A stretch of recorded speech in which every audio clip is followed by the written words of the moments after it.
সবাই? আলহামদুলিল্লাহ। হুজুর আপনি ভালো আছেন?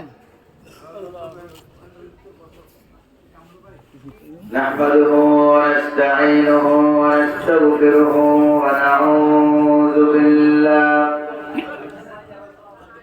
ونعوذ بالله من شرور أنفسنا ومن سيئات أعمالنا من يهد الله فلا مضل له ومن يضلل فلا هادي له ونشهد أن لا إله إلا الله وحده لا شريك له ونشهد أن سيدنا وحبيبنا ومولانا محمدا عبده ورسوله الذي أرسله بالحق بشيرا ونذيرا وداعيا إلى الله بإذنه وسراجا منيرا فقد قال الله تعالى في كلامه المجيد وفرقانه الحميد أعوذ بالله من الشيطان الرجيم بسم الله الرحمن الرحيم وجاء من أقصى المدينة رجل يسعى قال يا قوم اتبعوا المرسلين اتبعوا من لا يسألكم أجرا وهم مهتدون وما لي لا أعبد الذي فطرني وإليه ترجعون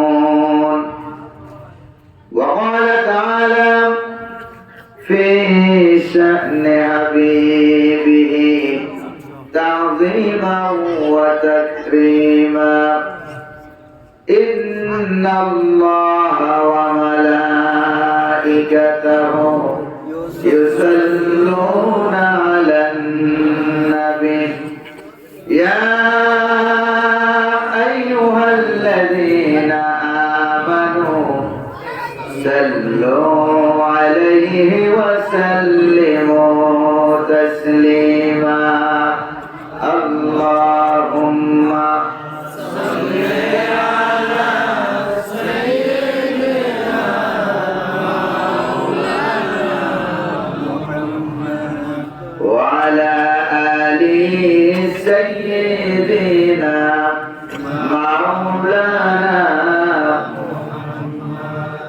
খুব মহব্বতের সাথে প্রাণ খুলে হাবিবের শানে সকলে বলুন আল্লাহুম্মা সাল্লি আলা সাইয়্যিদিনা মুহাম্মদ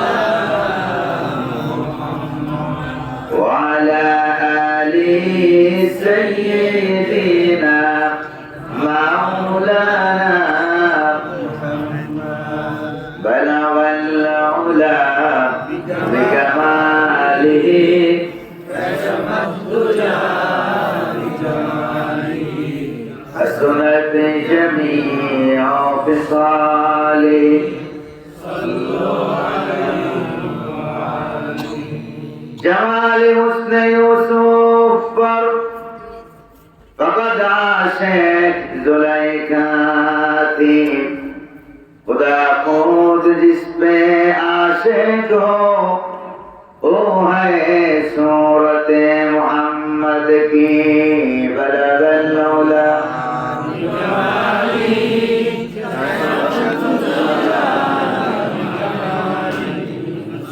सुनत जमीओ के साले पिलाए साक़िए कौसर ने मुझको जाम वहदत का ओ सीना हमारा खजाना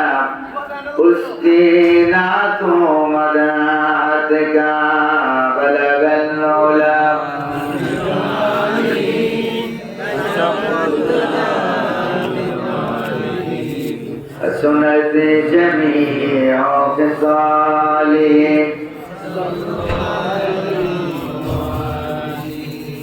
मुझे कुछ मिले या न मिले मोहम्मद मिले यानी वो शई जिससे अल्लाह मिले बलगन्नौला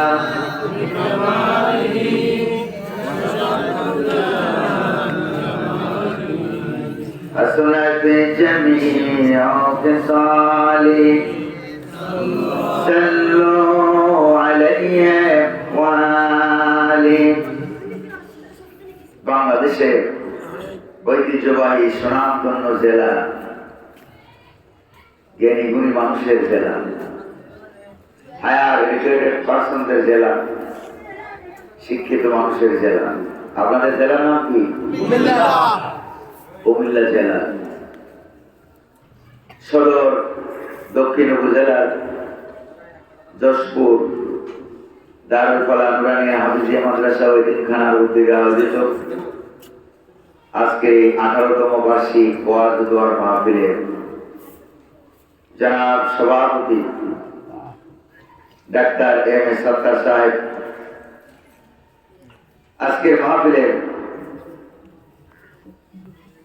বিশেষ মুফাসসির কোরআন, খ্যাতি সম্পন্ন ব্যক্তিত্ব শাহ মোহাম্মদ নাইমুর রহমান আব্বাসী বয়ান পেশ করেছেন হযরত মাওলানা জাবের হোসেন চাঁদপুর, হযরত মাওলানা মাসুম বিল্লাহ মাজার সাহেব, হযরত মাওলানা হুসাইন সাহেব। আজকের মাহফিলের সম্মানিত প্রধান অতিথি আলহাজ মোহাম্মদ মহসিন খান সহ মঞ্চে অভিষ্ট ওলামায়ে কেরাম, আমন্ত্রিত মেহমানবৃন্দ, অত্র মাদ্রাসার সম্মানিত মোহতামেম, আসাতিজে কেরাম, ছাত্র বৃন্দ, আমার সামনে উপস্থিত কোরআন প্রেমী ইসলাম প্রিয় ভাইরা, পর্দার আড়ালের মা এবং বোনেরা, অত্র এলাকার যুব সমাজ, আমার আত্মার একান্ত আত্মীয় যুবক ভাইরা, মাহফিলের দায়িত্ব, বিভিন্ন দায়িত্ব কাজে নিয়োজিত স্বেচ্ছাসেবক কর্মী ভাইরা, মিডিয়ার কাজে ব্যস্ত, মাহফিলের প্রচার এবং প্রসাররত আমার মিডিয়া কর্মী ভাইরা, সকলের প্রতি আমার আন্তরিক সালাম। আসসালামু আলাইকুম ওয়া রাহমাতুল্লাহি ওয়া বারাকাতুহু। সালামের জবাবে মনে হয় আপনারা কুমিল্লা কুসাইতুলি হাসপাতালে বসে আছেন। আপনারা সুস্থ নাকি অসুস্থ? এটা টেস্ট করার জন্য আমি আবারও সালাম দিচ্ছি। আসসালামু আলাইকুম ওয়া রাহমাতুল্লাহ। আপনারা কি ভয় পাচ্ছেন নাকি? যারা কুমিল্লা জেলার ভিতরে কুমতলব খুঁজেছে তারা কি এখন আছে? তাদেরকে এক কাপড়ে দিকে পাঠিয়ে দিয়েছে কে? এবার ভয় পাচ্ছে যে বল না কে? সে আল্লাহ আছেন নাকি না? আসার তৌফিক দিলেন কে? বসার তৌফিক, পরিবেশকে মনোরম মনোমুগ্ধকর, শীতকে কমায় দিলেন, নাতিশীতোষ্ণ এয়ার কন্ডিশন। সে আল্লাহ পাকের দরবারে শুকরিয়া আদায় করা দরকার আছে নাকি নাই? কায়মান বাক্যে বীর বিক্রমে সিংহ গর্জনে পুরুষের মতো আওয়াজ করে আকাশ বাতাসকে মুখরিত করে আমরা আল্লাহ পাকের দেওয়া জবান দিয়ে তারই শেখানো ভাষায় শুকরিয়া জ্ঞাপন করছি, সকলে করছি আলহামদুলিল্লাহ। রব্বানা লাকাল হামদ হামদান কাসীরান তাইয়িবান মুবারাকান ফীহি। শুকরিয়া আদায় করলাম কার? দুরূদ শরীফ পড়লাম কার? দুরূদ শরীফ বলে আল্লাহ। দুরূদ শরীফ কে আল্লাহ রাসূলুল্লাহ সাল্লাল্লাহু আলাইহি ওয়াসাল্লামের দরবারে আল্লাহ পাক যেন আমাদের দুরূদ সালামকে বাড়ায়া দেন, বলি আমিন। আর ধরে বলি আমিন। প্রিয় ভাইরা আমার, আমরা আল্লাহ পাকের শুকরিয়া আদায় করার পাশাপাশি আমরা স্মরণ করছি 1971 সালে যাদের রক্তের বিনিময়ে মুক্ত হলো দেশ, 2024 সালে যাদের রক্তের বিনিময়ে, জীবনের বিনিময়ে মুক্ত হলো দেশ স্বৈরাচার থেকে। আল্লাহ পাক যেন তাদের ঈমানকে জড়িয়ে করে তাদেরকে শাহাদাতের মর্যাদা দান করুন, জান্নাতের মেহমান বানিয়ে নিন, বিনা হিসাবে ক্ষমা করুন, আমিন। প্রিয় ভাইরা আমার, আজকে এই ওয়াজ ও দোয়ার মাহফিলে আসতে পেরে আপনারা খুশি না বেজার? কম না বেশি? আমরা বিগত 15-16 বছর কোরআন কারীম থেকে আমরা ডাইরেক্ট কথা বলতে পারি না, যে বলা ঠিক না? ডাইরেক্ট কথা বলতে পারি নাই, মুখ এদিকে থাকা সত্ত্বেও ওইরকম ঘুরে খাওয়া লাগছে, যে বলা ঠিক না? আচ্ছা বলেন তো আপনারা, আল্লাহ তাআলা যে আমাদের আল্লাহ, এটা কি ডাইরেক্ট না ইনডাইরেক্ট? মুহাম্মদ সাল্লাল্লাহু আলাইহি ওয়াসাল্লাম আল্লাহ পাকের রাসূল, ডাইরেক্ট না ইনডাইরেক্ট? কোরআন কারীম কিতাব কার? আল্লাহ। এটা কি ইনডাইরেক্ট না ডাইরেক্ট? আজকে আমরা কোরআন কারীম থেকে ডাইরেক্ট কিছু কথা শুনবো ইনশাআল্লাহ। সবাই রাজি আছেন নাকি নাই? যারা রাজি নাই তারা হাত তুলে দেন। কয়েকজন হাত তুলে বলছে না? অনেক খুশি। তার কুমিল্লার মানুষ অনেক বুদ্ধিমান, আলহামদুলিল্লাহ বলে। অন্যান্য জেলায় যখন এটা বলি অর্ধেক মানুষ হাত হয়ে গেল, কিন্তু কুমিল্লার মানুষ নাক কান চোখ সচেতন গোলা, আলহামদুলিল্লাহ।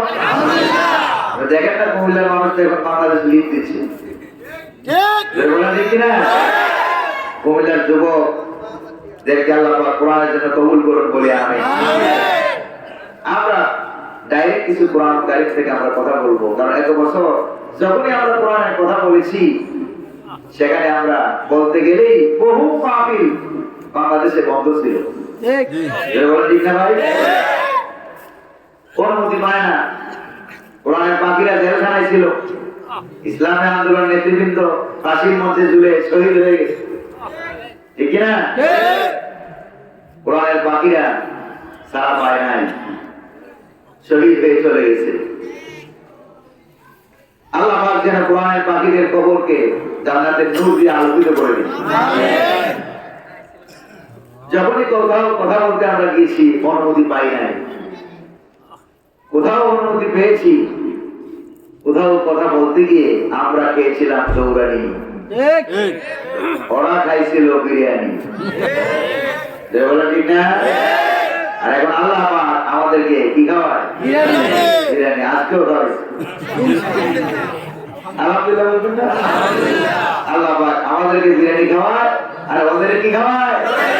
দৌড়ানি। এই এক দৌড়ানিতে বোনাস পাস, ঠিক কিনা? বোঝা যায় তো আল্লাহ যে আছে নাকি নাই? সেই কোরআন কারীম থেকে আমরা কিছু ডাইরেক্ট আলোচনা শুনবো। আল্লাহ পাক তার নগর ওলামকে তৌফিক দান করুন বলি আমিন। আমার তৌফিকি ইল্লা বিল্লাহ। তবে আমি ঢোল মারা বলবি, ঢোল বুঝেন তো আপনারা? ঢোলের মধ্যে যখন বাড়ি মারা হয় অনেক দূরের থেকে আওয়াজ শোনা যায়, মনে হয় যেন কি না কি জিনিস এই ঢোলের ভিতরে লুকাইতে আছে, নাইলে এত আওয়াজ ভয় করতে। কিন্তু কাছে গিয়ে যখন ঢোলের পর্দাটা কাটবেন, পর্দা ছেড়বেন, তখন দেখবেন যে আসলে বাইর দিয়া পিটফাট, ভিতর দিয়া সদরকারের কেউ থাকলে কিন্তু ডাক্তার করেন না। প্রিয় ভাই আমার, বিতাড়িত মধু শয়তানের ধোঁকা থেকে বানা চাইবো কার কাছে? পরম করুণাময় অতীব দয়ালু আল্লাহ সুবহানাহু ওয়া তাআলার নামে আমরা সরাসরি কোরআন কারীম থেকে আমরা ওয়াজ শুনবো ইনশাআল্লাহ। করুণার সাথে আউযু বিল্লাহি মিনাশ শাইতানির রাজীম। বিসমিল্লাহির রাহমানির রাহিম। ওয়াজাআ মিন আকসাল মাদিনাতি রাজুলুন ইয়াসআ قال يا قوم اتبعوا المرسلين اتبعوا من لا يسألكم أجرا وهم مهتدون وما لي لا أعبد الذي فطرني وإليه ترجعون صدق الله العظيم। কোরআন কারীমের 36 নম্বর সূরা বলেন দেখি বুদ্ধি করে সূরার নাম কি? সূরা ইয়াসিন। আয়াত সংখ্যা 83, রুকুর সংখ্যা 5। এই সূরাটি রাসূল করিম সাল্লাল্লাহু আলাইহি ওয়াসাল্লামের হিজরতের আগে মক্কায় নাযিল হওয়ার কারণে উলুমুল কোরআন, কোরআনিক সায়েন্স, তাফসীরুল কোরআন, উসুলে তাফসীর, তাফসীর শাস্ত্রের মূলনীতির পরিভাষায় এটাকে বলা হয় মাক্কি সূরা। যে বলেন কি সূরা বলা হয়? মাক্কি সূরা। সূরা ইয়াসিন একবার তেলাওয়াত যে ব্যক্তি করবে সঙ্গে সঙ্গে আল্লাহ পাক তার আমলনামায় 10 খতম কোরআনের সওয়াব দান করবেন। যেমন দেখেন সূরা ইখলাস, কুল ওয়াল্লাহ সূরা আমরা বলি, ঠিক না? এই সূরা ইখলাস যখন আমরা পড়ি, 3 বার যে ব্যক্তি সূরা ইখলাস তেলাওয়াত করবে অন্তর থেকে, দিল থেকে, সঙ্গে সঙ্গে নামায় আমলে 1 খতম কোরআনের সওয়াব দিবেন কে? আল্লাহ। সন্দেহ আছে কোনো? আচ্ছা, আপনারা কি কখনো এমন কথা শুনছেন যে সূরা লাহাব 3 বার পড়লে 1 খতম কোরআনের সওয়াব হয়? এমন কথা, এমন ওয়াজ জীবনে শুনছেন নাকি? না, শুনেন নাই। কারণ কি? কারণ সূরা লাহাব কোরআন কারীমে যত আয়াত আছে 6666, 6236, যাই বলুন না কেন, কোরআন কারীমে যত আয়াত আছে প্রত্যেকটি আয়াতে খুব ভালো করে খেয়াল না করলে কথা কিন্তু বুঝতে পারবেন না। প্রত্যেকটি আয়াতে এক একটা ফজিলত আছে। কোরআন কারীমের আয়াত হওয়ার কারণে প্রত্যেকটি আয়াতে এক একটা ফজিলত আছে। সেই ফজিলত অনুযায়ী আপনি কোরআন কারীমের যেখান থেকে তেলাওয়াত করেন না কেন, প্রতিটা আয়াতের বিনিময়ে রব্বুল আলামিন আমার আপনার আমলনামায় প্রতিটা আয়াতের বিনিময়ে 10 করে সওয়াব লিখে দিবে। সুবহানাল্লাহ। প্রিয় ভাইরা আমার, এইটা হলো প্রতিটা আয়াতের সওয়াব। আর আরেকটা জিনিস আছে ভাই, আরেকটা জিনিস হলো এটাকে বলা হয় ফজিলাতুল যিকির, আয়াত হিসাবে সওয়াব।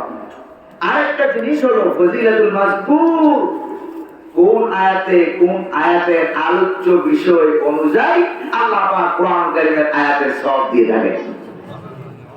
যেমন সূরা আল-আ'রাফের আলোচ্য বিষয় হলো আওলাদ, ভালো মানুষ না খারাপ মানুষ? খারাপ মানুষ। ইসলামের পক্ষের লোক না বিপক্ষের লোক? এজন্য প্রতি আয়াতে 1 অক্ষর করে সওয়াব হবে। কিন্তু সূরা ইখলাসের মতো সওয়াব সূরা লাহাবের ভিতরে আছে নাকি? নাই। আয়াতুল কুরসির ভিতরে সওয়াব আছে নাকি নাই? আছে। কারণ কি? কারণ আয়াতুল কুরসির আলোচ্য বিষয় আওলাদ নয়, আয়াতুল কুরসির আলোচ্য বিষয় হলো আমার আল্লাহ। এবার একটু সূরা ইয়াসিনের দিকে খেয়াল করেন। সূরা ইয়াসিনের ভিতরে আল্লাহ পাক এমন কি জিনিস ঢুকিয়ে দিয়েছে যে একবার তেলাওয়াত করলে 10 অথবা সওয়াব হয়। সুবহানাল্লাহ। এই সূরা ইয়াসিনের ভিতরে আমার গবেষণা অনুযায়ী সূরা ইয়াসিনের ভিতরে আল্লাহ পাকের কথা তো আছেই, নিয়ামতের কথা তো আছেই, পাশাপাশি নবীদের কথা তো আছে। এবং সূরা ইয়াসিনের ভিতরে ফজিলত হওয়ার সবচেয়ে বড় কারণ যেটা, এই সূরা ইয়াসিনের ভিতরে আল্লাহ পাক একজন শহীদের শাহাদাতের ঘটনা উল্লেখ করেছেন। সুবহানাল্লাহ।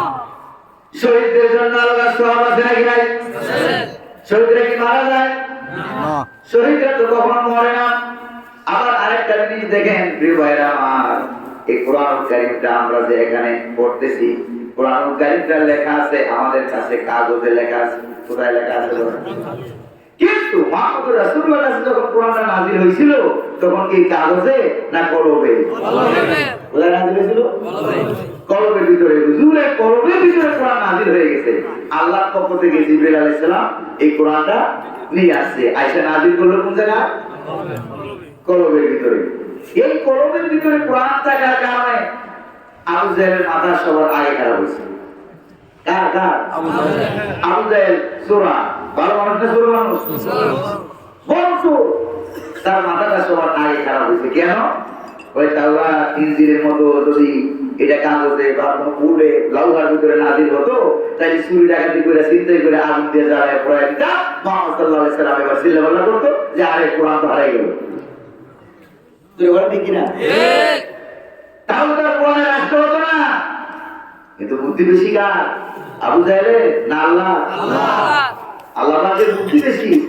এমন জায়গায় নাযিল করে দিলেন, চুরি হওয়ার কোনো সম্ভাবনা ডাকাতি হওয়ার সম্ভাবনা ছিনতাই হওয়ার সম্ভাবনা নাই। এই জন্য কোরআনকে আটকাইতে হলে আপনারাই বলেন, আপনাদের বাড়ি করে লাইট আছে না? লাইট থেকে আলো কি আলাদা করা যায়? যদি বলেন আলাদা করা যায়?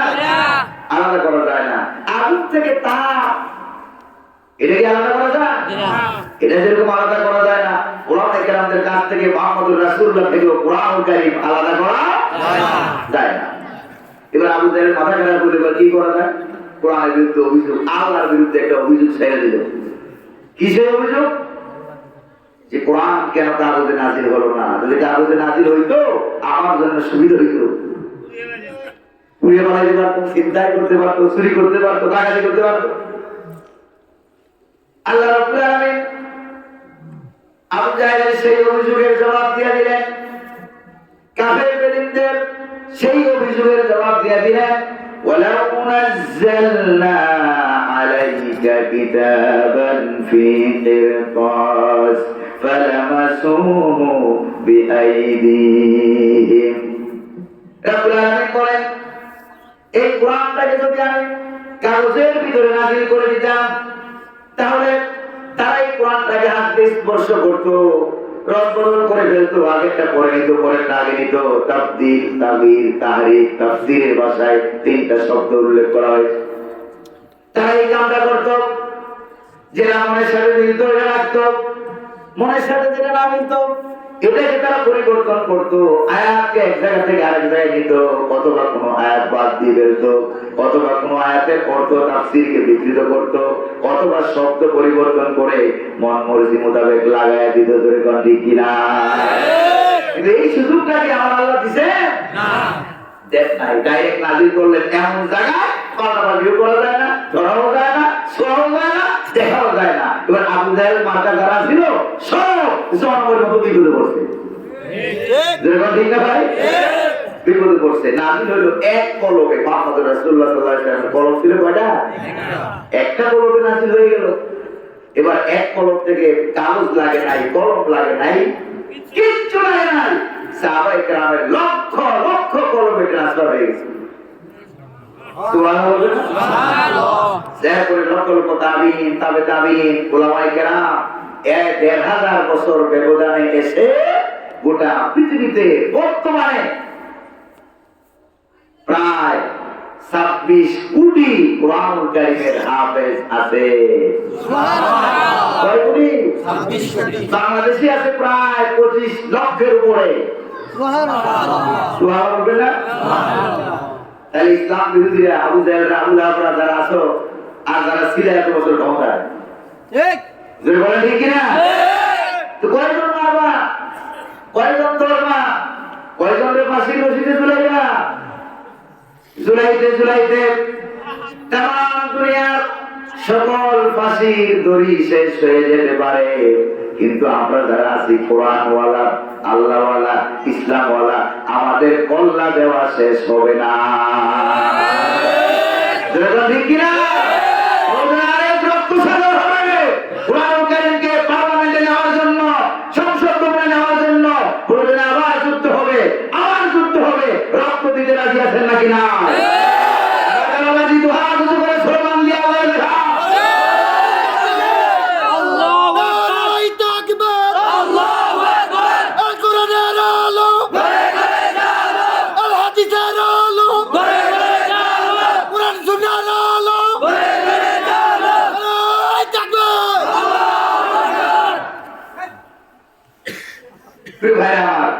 রাগ করতেছেন না? আপনারা অসুবিধা হচ্ছে না? আপনাদের এই কোরআনুল কারীমের সূরা ইয়াসিন থেকে আমরা যথারীতি আলোচনা শুরু করেছি।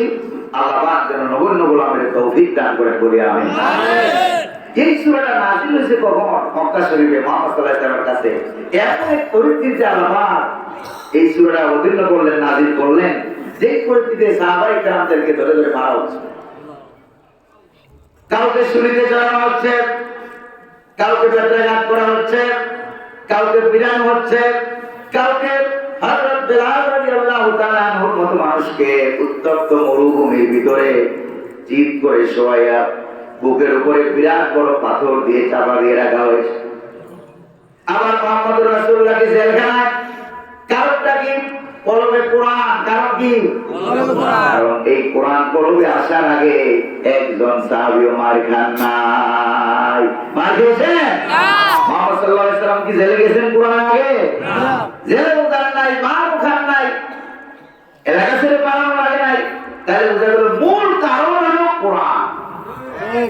মূল কারণ কি? তাহলে যেই কারণে মুহাম্মদ সাল্লাল্লাহু আলাইহি ওয়াসাল্লাম ছিল আবু জাহেলের জেলখানায় 2.5 বছর 3 বছর, একই কারণে বাংলার জমিনে কোরআনের পাখি আল্লামা সাইয়্যিদ রহমাতুল্লাহ আলাইহি শহীদ, তিনি ছিল জালেমের কারাগারে 13টা বছর। বলেন ঠিক না? ওরা মনে করছিল কয়েকজন ধরে পেলাম, কয়েকজন মারে পেলাম, কয়েকটারে তুলে দেবো, কয়েকটারে খুন করবো, কয়েকটারে খুন করবো, আর ছাত্রছাত্রীর রাস্তায় আসছে সকালে রাতের বেলায় গুলি করে সব মেরে বললাম। ঠিক না ভাই? মারিয়া কিয়ামত পর্যন্ত আমরা ক্ষমতায় থাকবো। বলেন ঠিক কিনা? সেই এমন এক মারাত্মক পরিস্থিতিতে মক্কা নগরীতে আল্লাহ পাক সূরা ইয়াসিনের এই শহীদের ঘটনাটা নাযিল করে দিলেন যে তোমরা এই লোকের মতো শহীদ হও, মার খাও, জেলে যাও। এই দিন না, আরো দিন আছে। ওই দিন আসছে নাকি আসে নাই? আসছে নাকি আসে নাই? ওই দিন এসে গেছে। আল্লাহ আমাদেরকে বুঝার তৌফিক দান করুন বলি আমিন। কি সেই ঘটনা?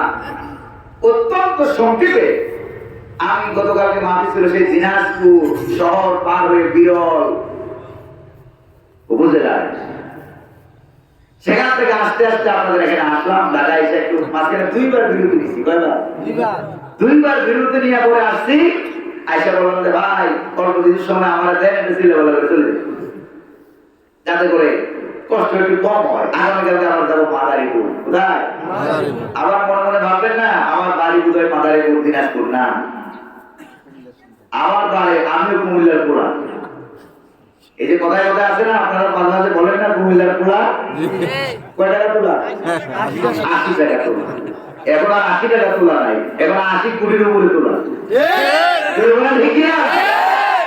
কারণ কুমিল্লা নিয়ে যারা কুমতলব খুঁজছিল, কুমিল্লার লোকেরা এদেরকে খেলাইয়া গাছের গোড়া ধরে 12 কোটি এমন জোরে নাড়া দেবে, মাও বাড়ি দিল্লি গিয়ে পড়বা। পড়ছে না? পড়ে না?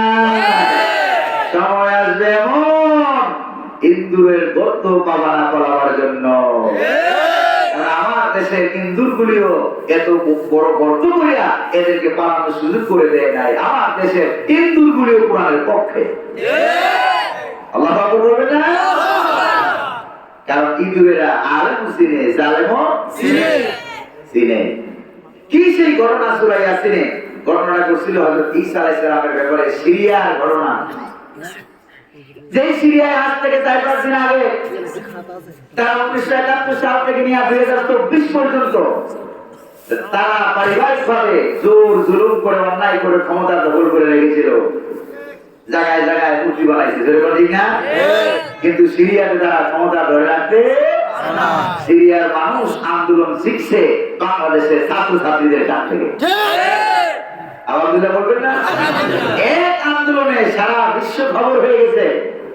আমি যখন মিশরে ছিলাম আলাদা বিশ্ববিদ্যালয়ে 2006 থেকে 10 পর্যন্ত, সেখানে যখন ছিলাম তো মিশরীরা মাঝে মাঝে জিজ্ঞেস করতো মোহাম্মদ, তাদের একটা অভ্যাস ছিল যার নাম জানে না তাকে ডাকতে মোহাম্মদ বলে, ইয়া মোহাম্মদ এ সারা তোমার কি অবস্থা, কেমন আছো? যাই এরপর কত বিনাই বেলাদিন, তোমার দেশের বাড়ি কোথায়? কোন দেশ তোমার বাড়ি? তা আমরা বলতাম যে বাংলাদেশ। বাংলাদেশ? বাংলাদেশ কোথায়? তারা আমরা বলতো বাংলাদেশ। তো তারা আমাকে বলতো যে বাংলাদেশ কোথায়? তখন আমরা পরিচয় দিতাম বাংলাদেশ তাকাওয়ালা জানিবিল হিন্দ, বাংলাদেশ হলো ইন্ডিয়ার পাশে। তখন তারা চিনত বাংলাদেশ। এখন আর ইন্ডিয়া দিয়ে বাংলাদেশের পরিচয় নাই, পাকিস্তান দিয়ে বাংলাদেশের পরিচয় নাই। এখন বাংলাদেশ স্বাবলম্বী ছাত্র সমাজের আন্দোলনের কারণে গোটা বিশ্বের কাছে বাংলাদেশ পরিচিতি লাভ করেছে। বাংলাদেশ ছিল না, ওই যে আন্দোলন করে জালেম হটাইয়া দেয়, ওইটা বাংলাদেশ। আল্লাহু আকবার বলা যায় না? আমাদের কুমিল্লা ছাত্র সমাজের, যুব সমাজের বিরাট বড় ভূমিকা আছে নাকি নাই? একদিনে তারা কুবাইয়া 18 জন মারছিল। কয়জন? কুমিল্লাতে একদিনে 18 জন মারা নাই তারা? একদিনে 18 জন মেরেছে। 18 লক্ষ মারতে পারবা, ক্ষমতা ধরে রাখতে পারবা না। এটাই ছাত্র সমাজের ক্রেডিট। এই ক্রেডিটের মালিক কে? আল্লাহ। প্রিয় ভাইরা আমার, নাজিল হয়ে গেল মক্কা শরীফে। আল্লাহ রাব্বুল আলামিন তার হাবিবকে এই ঘটনাটা অবতীর্ণ করে সান্ত্বনা দিয়ে দিলেন, সাহাবায়ে কেরামদেরকে সান্ত্বনা দিয়ে দিলেন। এই দিন না আরো দিন, এমন একটা সময় আসবে আবু জাহেল ক্ষমতা থেকে চলে যাবে, তোমরা তোমাদেরকে আল্লাহ ক্ষমতা দান করবে। কি সেই ঘটনা? হযরত ঈসা আলাইহিস সালাম কিয়ামতের আগে আবার আসবেন। আসবেন কিনা বলেন দুনিয়াতে? আবার আসবেন। তিনি যখন দুনিয়াতে ছিলেন 33 বছর বয়সের সময় রব্বুল আলামিন তাকে আসমানে উঠাইয়া নিলেন। দ্বিতীয় আসমানে আছে, কোথায়? আসমানে উঠাইয়া নিলেন। আসমানে উঠাইয়া নেওয়ার আগে ফিলিস্তিনে ছিল তার সদর দপ্তর। সেখান থেকে তিনি 2 জন রাসূল পাঠাইয়া দিলেন। আল্লাহর কাছে দোয়া করে দিলেন যে আল্লাহ, তুমি তো আমাকে মুজিজা দান করেছো, কুষ্ঠ রোগীর গায়ে হাত দিলে কুষ্ঠ রোগ ভালো বানায় দেয় কে? আল্লাহ। অন্ধের চোখে হাত বুলায় দেয়, অন্ধ ভালো বানায় দেয় কে? আল্লাহ। আল্লাহ তাআলা ভালো বানায় দেয়। রব্বুল আলামিন, তোমার কাছে আমি দোয়া করি, আমি যেই 2 জন রাসূল পাঠাচ্ছি সিরিয়া এলাকার মানুষদেরকে কালেমার দাওয়াত দেওয়ার জন্য, তাদেরকেও তুমি আমার দোয়া কবুল করে ওই মুজিজা তাদেরকেও দান করে দাও। আল্লাহ বলেন দান করে দিলেন। এবারে 2 জন লোক সিরিয়ার অ্যান্টাকিয়া নামক শহরে, সিরিয়া এলাকায় তারা ঢুকতেছে শহরের গেট দিয়ে। এখনো পুরোপুরি শহরে ঢুকে নাই। যেমন আপনাদের এলাকাটা কুমিল্লা শহর তৈরি করা হয় নাকি বলেন? কুমিল্লা শহরে একটা পাশ বলা হয়। প্রিয় ভাইরা, ঢুকতেই দেখে একটা গরিব মানুষ কিছু গাছ কাটে, গাছ ছিঁড়ে, তারপর চেয়ার, টেবিল, চৌকি, খাট এগুলি বানায় আর বিক্রি করে। তো এই 2 জন পয়গম্বর, তাদের একটা ধর্ম ছিল, এই সকল নবী যাকে প্রথমে সামনে পাইছেন তাকেই কালেমার দাওয়াত প্রদান করেছেন। সুবহানাল্লাহ বলবেন না? তবে এটাও সত্য, যাদেরকে সবসময় নবীরা সামনে পেয়েছেন তার অধিকাংশ মানুষ ছিল ধনী না গরিব? তারা ছিল গরিব মানুষ। তো কাছে গেলে দেখে যে এই লোক চেয়ার টেবিল তৈরি করে, ভাই তোমার নাম কি? ওই যে আমার নাম হাবি। তোমার ধর্ম কি?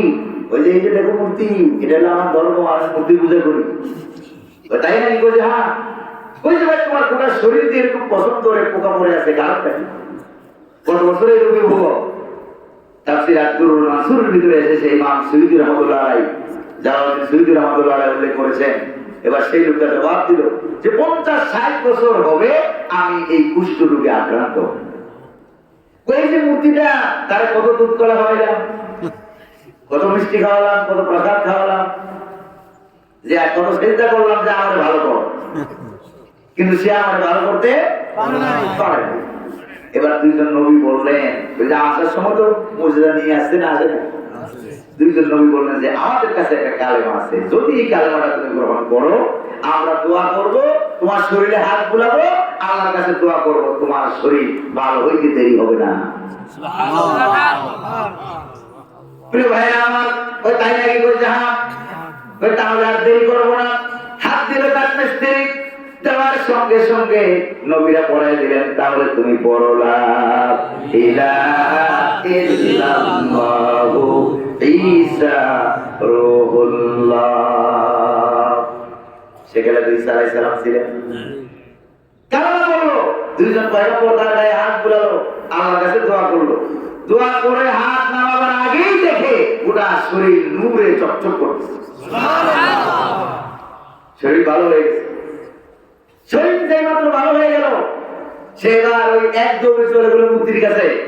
যাইয়া মূর্তি ঠ্যাং করে আসার মেরে বলতেছে, তুই কি একটা খোদা না আসলে একটা বেহুদা?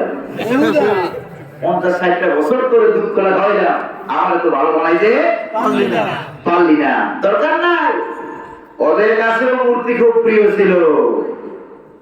ওরা বুঝেন নাকি বুঝেন নাই? রাস্তার মোড়ে মোড়ে জায়গায় জায়গায় সেনানিবাসে বিডিআর হেডকোয়ার্টারে সর্বত্র তারা তাদের আব্বার মূর্তি বানাইছিল। বলে ঠিক না ভাই? জায়গায় জায়গায় আব্বার মূর্তি, আর মূর্তির বিরুদ্ধে কথা বলার কারণেই মামুন হককে তারা গ্রেফতার করেছিল। বলে ঠিক না? আমার একটা মাহফিলে লক্ষ্মীপুরে 3বার বাধা দিয়েছিল মূর্তির বিরুদ্ধে কথা বলার কারণে। আমরা হিন্দুদের মূর্তির বিরোধী আমরা নই। আমরা এমন কথা বলি না যে হিন্দুরা মূর্তি পূজা করতে পারবে না, তারা তাদের মন্দিরে রেখে মূর্তি পূজা করো, আমাদের কোনো আপত্তি নাই। তারা ভালো করলে ভালো পাবে, খারাপ করলে মনে করলে তাদের বিচার কে করবে? আল্লাহ তাআলা করবে। আমরা তাদেরকে দাওয়াত দিয়ে যাবো, কালেমা। কিসের দাওয়াত? কালেমার দাওয়াত দিয়ে যাবো, এটা আমাদের উপরে বড় দায়িত্ব। ঠিক না ভাই? তারা জায়গায় জায়গায় মূর্তি বানিয়েছে, মূর্তি তাদের কাছে খুব প্রিয়। তারা মূর্তি চিনতে ভুল করলেও আমার আপনার এলাকার কুকুরগুলো, কুত্তাগুলো মূর্তি চিনতে ভুল করে না। ঠিক না? আচ্ছা, কুকুর আর কুত্তার মধ্যে পার্থক্য কি? কুকুর কুত্তার কুত্তার বলতে পারবে? একটু পার্থক্য আছে নাকি না? একটু পার্থক্য আছে। আমি তো কুমিল্লার সন্তান, আপনাদের মেজাজটা আমি একটু বেশি বুঝি। কেন? কারণ আমার আপনার মেজাজ যখন ভালো থাকে, সামনে দিয়ে যখন কুত্তা দৌড় মারে, তখন আমরা বলি যে কুকুর। ঠিক না? আমার আপনার মেজাজ যখন 532, মেজাজ যখন খারাপ, মেজাজ যখন চড়া, তখন আমরা কুকুর বলি না, তখন কি বলি? কুত্তা। কুত্তা। এই কুত্তার মূর্তি চিনে, ওরা মূর্তি চিনে না। ঠিক কিনা বলেন? মূর্তি একটা রাখে আপনি জানতে দেখি, এদিক সেদিক চলে যান, কুত্তা এলাকায় কুত্তা নাই, কোথেকে কুত্তা চলে আসছে? আইসা করে একবারে ঠ্যাং উড়ে ছিল। বুঝেন কি বুঝেন না? এক ঠ্যাং উড়ে ছিল আর মাঝখানে ঠ্যাং দিয়া বেশি ইঞ্জিন স্টার্ট করে দেয়। একবার নবী করিম সাল্লাল্লাহু আলাইহি ওয়াসাল্লাম কাছে একটা যুবক আসছে আমাদের নবীর কাছে, ভাঙা একটা মূর্তি কাঁধে করে নিয়ে আসে। হুজুর জিজ্ঞেস করেন, মিয়া তোমার মূর্তিটা ভাঙা কেন? বলে, ইয়া রাসূলুল্লাহ, এইটা আমার খোদা। এই খোদায় আমি সবসময় ছোট্ট খোদা মূর্তি সবসময় আমি সাথে রাখি, রাস্তার মধ্যে না জানি কোন সময় কোন বিপদ আপদে আমি পড়ি। ইয়া রাসূলুল্লাহ, রাস্তা দিয়ে হাঁটতে গিয়া, শুনতেছেন আপনারা? রাস্তা দিয়ে হাঁটতে গিয়ে হঠাৎ আমার পেটে চাপ এলো, প্রকৃতি ডাক এলো, পেশাব পায়খানায় যাওয়ার প্রয়োজন হলো, টয়লেটে যাবো। তো মনে মনে চিন্তা করলাম, এই খোদাকে এই নাপাক জায়গায় নিয়ে যাওয়া তো মোটেই ঠিক হবে না। আপনার বলে ঠিক হবে? নাপাক জায়গায় খোদা নিয়ে যাই। এই খোদাকে রাস্তার উপরে রেখে গেলাম কাম সারতে। কাম সেরে এসে দেখি আমার কাম সারা, খোদার কাম সারা। সর্বনাশ! এই খোদার মাথা থেকে শুরু করে ঠ্যাং পর্যন্ত পুরা শরীর ভিজা। মনে মনে ভাবলাম, খোদার শরীর ভিজা, অবশ্যই কোনো বরকত রহমতের পানি হবে। এবার খোদার শরীরে হাত দিলাম, হাত দিয়া পানি লাগিয়ে নিজের জিহ্বার মধ্যে লাগিয়ে খাইতে লাগলাম। সি সি সি, কেমন দুর্গন্ধ, মারাত্মক ঝাঁঝালো, এত বিশ্রী।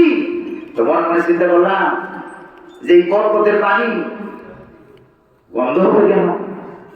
মনের মধ্যে সন্দেহ জাগলো। এদিক সেদিক তাকালাম, এদিক সেদিক তাকায় দেখি একটা কুকুর হেঁটে যাচ্ছে, তার নিচ থেকে টপ টপ করে পড়তেছে। ইয়া রাসূলুল্লাহ, মেজাজটা বড় খারাপ হয়ে গেল। কুত্তার পেশাব থেকে তুই নিজেরই বাঁচাইতে পারলি না, আমারে বিপদ আপদ থেকে দুনিয়া পরকালে বাঁচাইবি কেমনে? তুই কি একটা খোদা না আসলে একটা বেহুদা? ঠ্যাং করে মারলাম এক আসার, খোদা ভেঙে গুঁড়ো হয়ে গেছে। এবার গুঁড়ো গুঁড়ো খোদা নিয়ে আপনার সামনে হাজির হয়ে গেছে। হাদিস শরীফের ভিতরে এসেছে, নবীজি জীবনে সব সময় তিনি মুস্কি হাসতেন, কিন্তু যুবকের এই ঘটনার কথা শোনার পর এই একদিন আল্লাহ নবী এমন জোরে হাসি দিয়েছিলেন, সাহাবায়ে কেরাম বলেন কোনদিন নবীজির দাঁত মুবারক আমরা দেখি নাই হাসার সময়।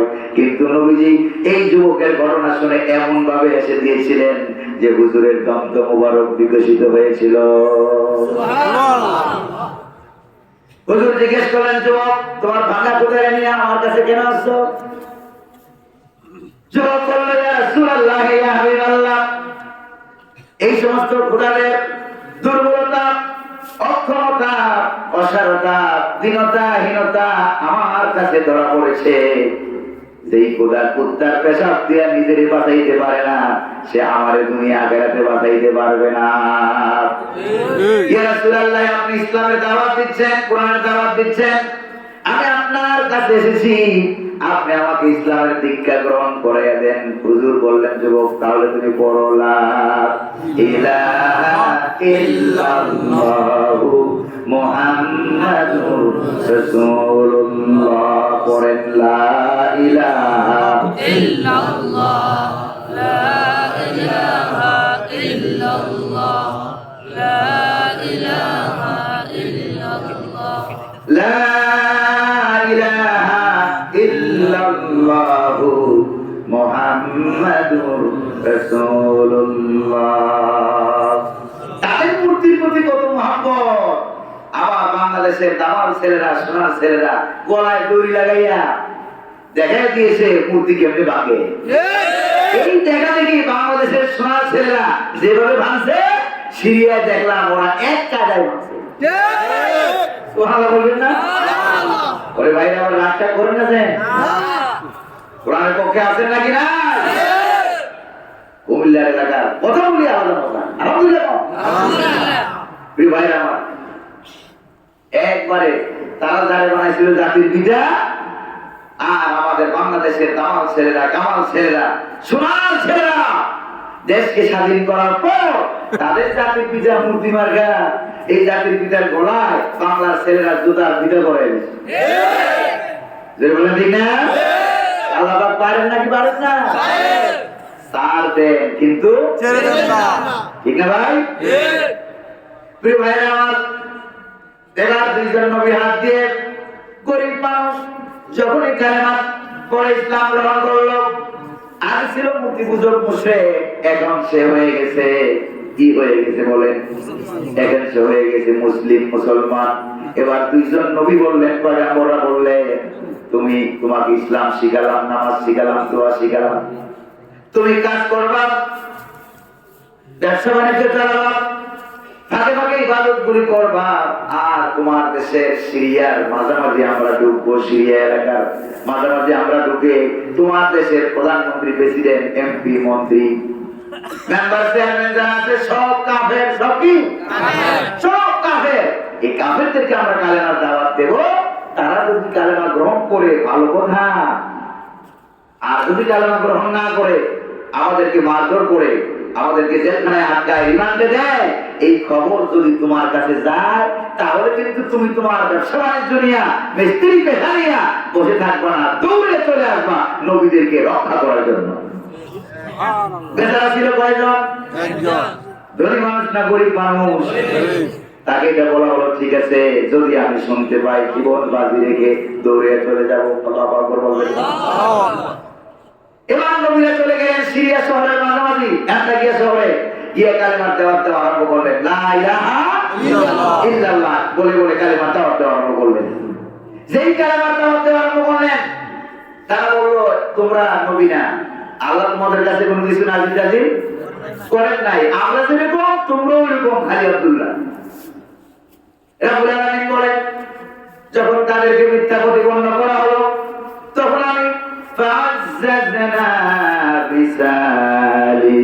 তখন আমি আল্লাহ আমার পক্ষ থেকে আরেকজন নবী পাঠাইয়া দিলাম তাদেরকে সাহায্য করার জন্য। এবার নবী হইল কয়জন?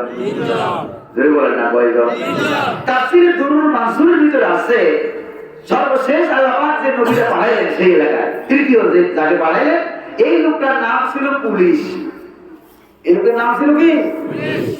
আপনি দেখেন সারা পৃথিবীর যেই দেশেই আপনি যাবেন, বাংলাদেশে বলা হয় পুলিশ, ইন্ডিয়ায় বলা হয় পুলিশ, পাকিস্তানে বলা হয়, ইউরোপ, আমেরিকা, সব জায়গায় কি বলা হয়? কত পুলিশ। এই পুলিশদের জন্ম হয়েছিল দুনিয়ার নবীদেরকে বাঁচাবার জন্য।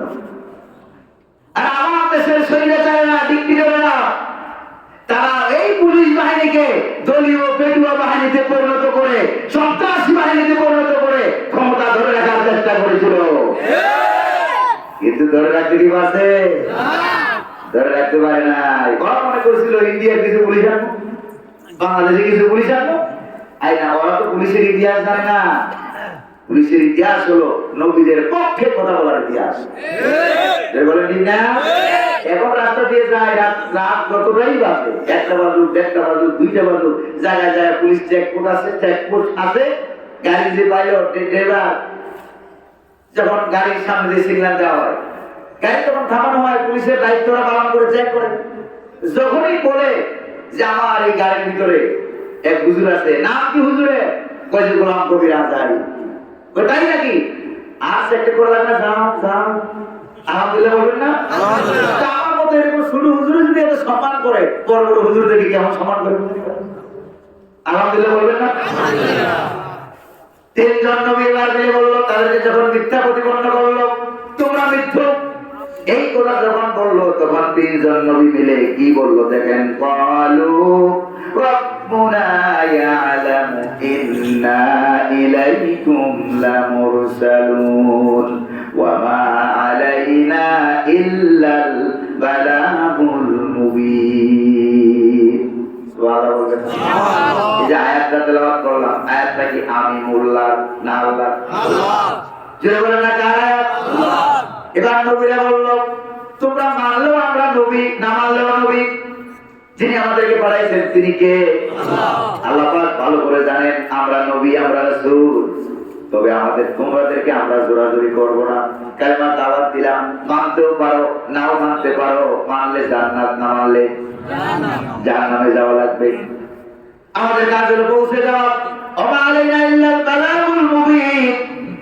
ওলামায়ে কেরাম যারা আছেন তারা একটু কান লাগিয়ে শুনেন। এই জাতীয় আয়াত কুরআনুল কারীমে আছে 4 জায়গায়। জোরে বলেন কয় জায়গায়? 4 জায়গায় আছে। কোথাও ওমা আলাইনা ইল্লাল বালাগ, কোথাও আছে ইল্লাল বালাগুল মুবিন। আছে কিনা জোরে কর? 4 জায়গায় আছে। 4 জায়গায় কাফিরদের শানে এই 4টা আয়াত নাযিল হয়েছে। কাদের শানে বলেন? কাফিরদেরকে বোঝানোর জন্য নাযিল হয়েছে। আপনি মুসলমানদের এখানে ওয়াজ করবেন, আলোচনা করবেন, ওমা আলাইনা ইল্লাল বালাগ, এটা মুসলমানদের সামনে বলতে পারবেন না। কারণ দুনিয়াতে যত মানুষ আছে, মানুষগুলি 2 প্রকার। জোরে বলেন কয় প্রকার? 2 প্রকার। এক প্রকারের মানুষ সকলে মিলে যদি কাফের হয়ে যায়, জোরে বলেন নাউযুবিল্লাহ। কাফের যারা আছে তারা হলো উম্মাতুল দাওয়া, অর্থাৎ দাওয়াত পাওয়ার উপযুক্ত মানুষ, নবীদের দাওয়াত পাওয়ার যোগ্য লোক। কাফের বেদিনদেরকে নবীরা দাওয়াত দিয়েছেন নাকি দেন নাই? কিন্তু দাওয়াত দেওয়ার পর জীবন বাজি রেখে যারা কালেমা গ্রহণ করে ফেলেছে, আল্লাহু আকবার বলেন, যারা কালেমা গ্রহণ করে ফেলেছে তাদেরকে আপনি এই কথা বলে, কোন নবী এই কথা বলে তাদেরকে রেখে দেন নাই, ছেড়ে দেন নাই। যারা কালেমার দাওয়াত গ্রহণ করেছে তাদেরকে নবীরা কি বলেছেন দেখেন। তাদেরকে আল্লাহ বালাগ বলেন নাই, মানলেও পারো, না মানলেও পারো, নামাজ পড়লেও পারো, না পড়লেও পারো, রোজা রাখলেও পারো, না রাখলেও পারো, এমন কথা যারা ইসলাম গ্রহণ করেছে তাদের ক্ষেত্রে বলার কোন সুযোগ নাই। তাহলে তাদের ক্ষেত্রে কোনটা নবীজি বলেছেন? তাদের ক্ষেত্রে খুব ভালো করে শুনেন। তাদের ক্ষেত্রে ইসলামের ফতোয়া হলো ওয়ালতাকুম মিনকুম উম্মাতুন ইয়াদউনা ইলাল খায়র ওয়া ইয়া'মুরুনা বিল মা'রুফি ওয়া ইয়ানহাউনা আনিল মুনকার। সুবহানাল্লাহ। তাদের ক্ষেত্রে কি তোমাদের ভিতরে এমন এক দল থাকতেই হবে যারা মানুষদেরকে সৎকাজে আদেশ করবে, অসৎকার থেকে বিরত রাখবে। এরকম দল আমার সোনার বাংলাদেশে এরকম ইসলামী দল আছে নাকি নাই? বলেন না, আছে নাকি না? যাদের ভয়েতে সেনাপ্রধান আইসা সর্বপ্রথম ওই দলের নাম নেয়, ঠিক কিনা? তাহলে বোঝা গেল এরকম দল আমাদের দেশে আছে যাদেরকে গোটা বিশ্ব মানতে বাধ্য। বলেন ঠিক না ভাই? মন টন খারাপ করতেছে না তো আপনারা? 3 জন নবী এবার বলল আমাদের কাজের দাওয়াত পৌঁছে দেওয়া, মানলেও পারো, না মানলেও পারো, অসুবিধা নাই। মানলে জান্নাত, না মানলে জাহান্নামে যাওয়া লাগবে। এই কথা যখন বললো, এই কথার ভিতরে, এই আয়াতের তাফসীরের ভিতরে এসেছে, এই কথার ভিতরে কিন্তু আরেকটা ধমকি আছে। বলেন কি আছে? তবে আমাদের কথা যে মানলাম, আমাদের দাওয়াত দেবে আল্লাহ। ধমকিটা কি? পরকালে হাসরের ময়দানে যখন তোমাদের জাহান্নামে যাওয়ার ফয়সালা হয়ে যাবে, তখন কিন্তু আল্লাহরে দায়ী করতে পারবা না, নবীদেরকে দায়ী করতে পারবা না। ও আল্লাহ, কেন আমাদের কাছে নবী পাঠাও নাই? যদি আমাদের কাছে নবী পাঠাইতা, তাহলে আমরা কালেমা গ্রহণ করে আবু বকর উমরের মতো আজকে আমরা বেহেশতে যাইতে পারতাম। এই কথা বলার সুযোগ কিন্তু পরকালে তোমরা পাবা না। যে বলে ঠিক না? আমাদের দেশে এই কথা দাওয়াত যারা দিয়েছে, তাদের দাওয়াত ওরা গ্রহণ করে নাই, বরং কোরআনের পাখিকে 13টা বছর জেলখানায় ঢুকাইয়া 1040 দিন তারা মারাত্মক ধরনের রিমান্ড দিয়েছিল। যে বলে ঠিক না ভাই? ভাইরা আমার, এবার নবীরা যখন এই কথা বলে চলে যাচ্ছিলেন, দুইজন নবী আর একজন পুলিশ নবী, মনে আছে না? তিনজন যখন এই কথা বলে চলে যাচ্ছিলেন, তখন তারা বলে যে না, তোমাদেরকে যাইতে দেব না, তোমরা আমাদের দেশ বিরোধী, তোমরা স্বাধীনতা বিরোধী, তোমরা মৌলবাদী। বর্তমান জমানা হইলে বলতো তোমরা রাজাকার। এই বলে তাদেরকে সামনে দিয়ে ব্যারিকেড দিয়ে আটকে দেওয়া হয়েছে। আটকে দেওয়ার পর কি বললো কাফেররা? কি বললো? ক্বালু ইন্না তাতায়্যারনা বিকুম লা ইল্লাম তানতাহু লানারজুমান্নাকুম ওয়া লা ইয়ামাসসান্নাকুম মিন্না আযাবুন আলীম। তারা বলল, ইন্না তাতায়্যারনা বিকুম, অবশ্যই আমরা তোমাদেরকে মারাত্মক কুলক্ষণ মনে করি। আচ্ছা, কোন নবীরা কি কুলক্ষণ না সুলক্ষণ?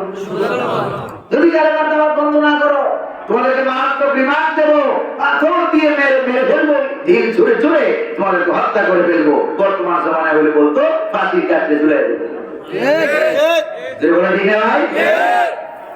কোন নবী কুলক্ষণ হতে পারে? আমাদের নবীকে দেখা মাত্র নবীর ভিতরে আল্লাহ এমন রহমত দিয়েছিলেন, এমন বরকত দিয়েছিলেন। 3 দিন 4 দিনের ক্ষুধার্ত সাহাবায়ে কেরাম যখন হুজুরের সামনে বসতে, হুজুরের চেহারা মোবারক দেখার সঙ্গে সঙ্গে ক্ষুধা মিটাইয়া যাইত। শুধু তাই না, মরা গাছের নিচ দিয়ে হুজুর যেতেন, মরা খেজুর গাছ থেকে পাকা পাকা খেজুর ধরে ধরে পড়তো। সাহাবী তো বাড়ির পাশ দিয়ে হেঁটে যাচ্ছেন, সাহাবী দেখে দৌড়ে আসলো, একটা গ্লাসে করে একটু পানি নিয়ে আসলো। ইয়া রাসূলুল্লাহ, বহুদিন যাবত পানির অভাবের ভিতরে আছি, আমার কুয়া শুকিয়ে গেছে, কুয়ার মধ্যে কোনো পানি নাই। হুজুর, আপনি একটু মুখের মধ্যে পানিটা লাগাইয়া কুলকুল করে আমাকে দেন, আমি কুয়ার মধ্যে ফেলে দেব।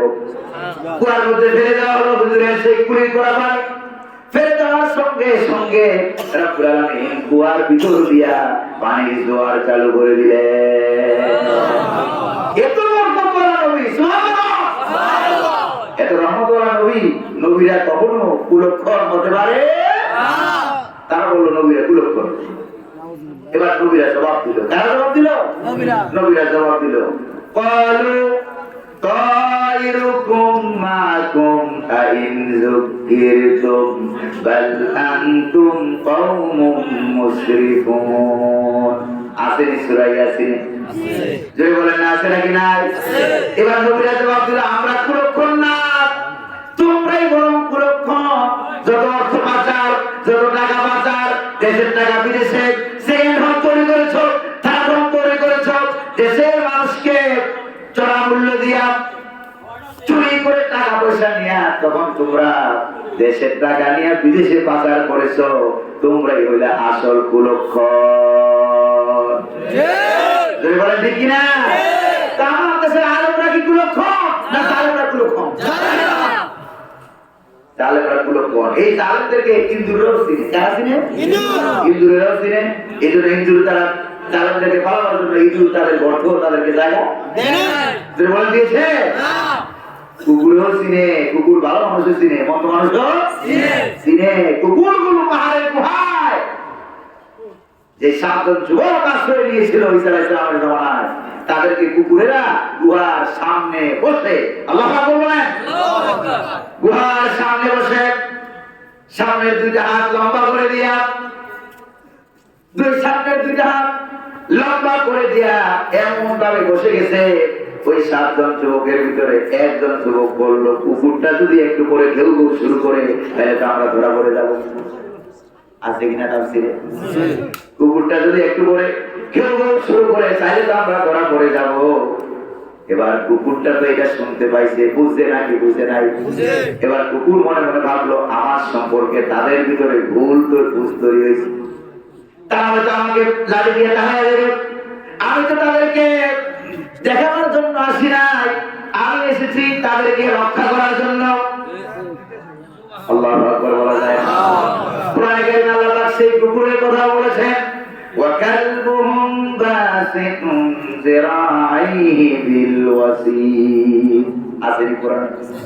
এই কুকুর পাহাড়ের গুহার সামনের দুইটা লম্বা করে দিয়া বাঘের মতো হয়ে বসে আছে। আল্লাহু আকবার। যখন কুকুর সম্পর্কে পাহাড়ের গুহার ভিতরে ছেলেরা 7টা ছেলে ছিল, একজন যখন ভুল মন্তব্য করলো, সঙ্গে সঙ্গে আল্লাহ পাক কুকুরের জবান করে দিয়েছে। আল্লাহু আকবার বলবেন না? কুকুরের জবান খুলে দিল। কুকুর ডাক দিয়ে বলে, যুবকেরা, তোমাদেরকে দেখাবার জন্য আমি আসি নাই, তোমাদের পিছু পিছু আমি অবলম্বন করে এই গুহার সামনে বসে আছি। যতক্ষণ পর্যন্ত আমি জিন্দা আছি ততক্ষণ কেউ তোমাদের উপরে হামলা করতে পারবে না। হাদিস শরীফ আছে, এই কুকুরটাকেও আল্লাহ পাক পরকালে জান্নাত দান করবে। মিশরের সাইয়্যিদ কুতুব রাহমাতুল্লাহ আলাইহি ওনাকে তাফসীর ফি জিলালিল কুরআন, কোরআন দিয়ে কেমনে রাষ্ট্র হয়, কোরআন দিয়ে কিভাবে সংসদ হয়, এই কিতাব লেখার অপরাধে মিশরের তৎকালীন প্রেসিডেন্ট জামাল আব্দুল নাসের জালেম শাসক, স্বৈর শাসক হুজুরকে ধরে জেলখানার ভিতরে ঢুকিয়ে দিয়েছে। জেলাকে টেলিফোন করে দিয়েছে, জেলা একটা ক্ষুধার্ত পাগলা কুত্তা যেটার ভিতরে সাইয়্যিদ কুতুব আছে, যে রুমের ভিতরে একটা ঢুকিয়ে দাও। জেলা তাই করলো। কিছুক্ষণ পর প্রেসিডেন্ট সাহেব টেলিফোন করলেন, জেলা দেখো তো জেলখানার ভিতরে কুকুরের সাথে কুকুর কি আচরণ করে।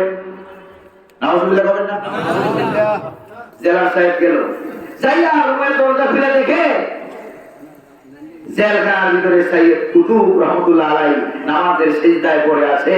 চতুর্দিক থেকে ক্ষুধার্ত পাগলা কুকুর ঘুরে ঘুরে হযরতকে পাহারা দিতেছে। তাহলে কুত্তার ভালো মানুষ চিনে, মন্দ মানুষ চিনে, আলেম চিনে, জালেম চিনে। তোমরা কুত্তার চাইতে আরো খারাপ, তোমরা জালেম চিনো ভাই। আলেমদেরকে ধরে ধরে বিনা অপরাধে জেলখানায় ঢুকিয়েছ, ইসলামী আন্দোলন করার অপরাধে তাদেরকে ধরে ধরে ফাঁসির মঞ্চে তোমরা ঝুলাই দিয়েছ। বলা ঠিক না? আল্লাহ কি নাই? বিচার কি হবে না? বিচার কি হচ্ছে না? মজলুম আলেমরা যা বলে গেছে এখন তাই হচ্ছে। বলা ঠিক না? প্রিয় ভাইরা, এবার নবীদের সামনে ব্যারিকেড দিয়ে নবীদেরকে গালিগাল দেওয়া হচ্ছে, কুলক্ষণ বলা হচ্ছে, মারধর করা হচ্ছে। এই খবর আল্লাহ পাক, ওই যে কাঠমিস্ত্রি ব্যবসায়ী ছিল, আল্লাহ পাক নিজ কুদরতে এই খবরটা ওই কাঠমিস্ত্রি ব্যবসায়ীর কাছে আল্লাহ পাক পাঠিয়ে দিয়েছে। আপন কুদরতে পাঠিয়ে দিলেন। এবার আপনারা বলেন ঘটনা কি হবে? যেখান থেকে আমি আয়াত তেলাওয়াত করেছিলাম সেখানে এসে পৌঁছে গেছি।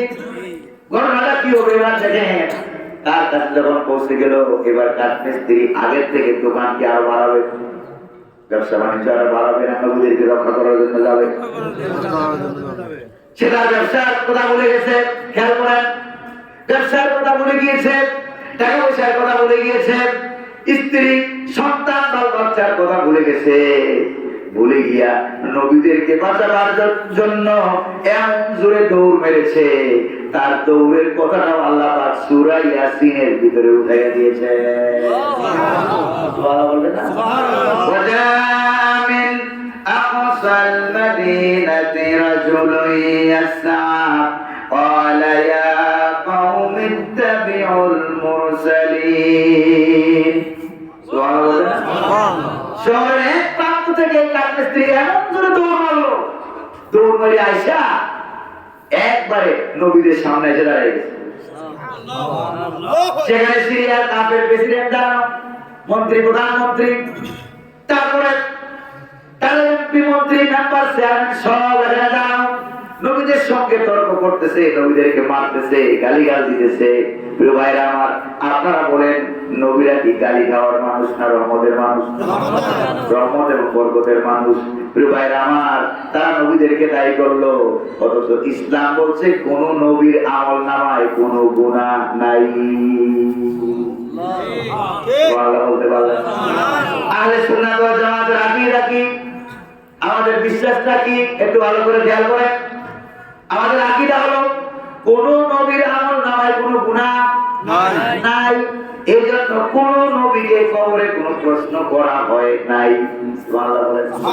কোন নবীকে কবরে প্রশ্ন করা হয় নাই, আসরেও প্রশ্ন করা হবে না, মিজানে ওজন দেওয়া হবে না, তাহলে আল্লাহ সব গুনাহ মানা হবে না, মাপা হবে না, কারণ গুনাহ তো গুনাহ আছে। কোন নবীর আমল নামায় কোনো গুনাহ নাই। প্রিয় ভাইরা আমার, এরপরে শুনে এই জন্য পরকালে হাসরের ময়দানে নবীদেরকে আল্লাহ পাক বিনা হিসাবে জান্নাত দান করবে। সুবহানাল্লাহ। আরেকটা আকীদা আছে আহলে সুন্নাত ওয়াল জামাতের, সেই আকীদাটা হলো সকল নবী কবরে জিন্দা এবং দাঁড়ায় দাঁড়ায় নামাজ পড়ে। সুবহানাল্লাহ বলতে পারলেন না?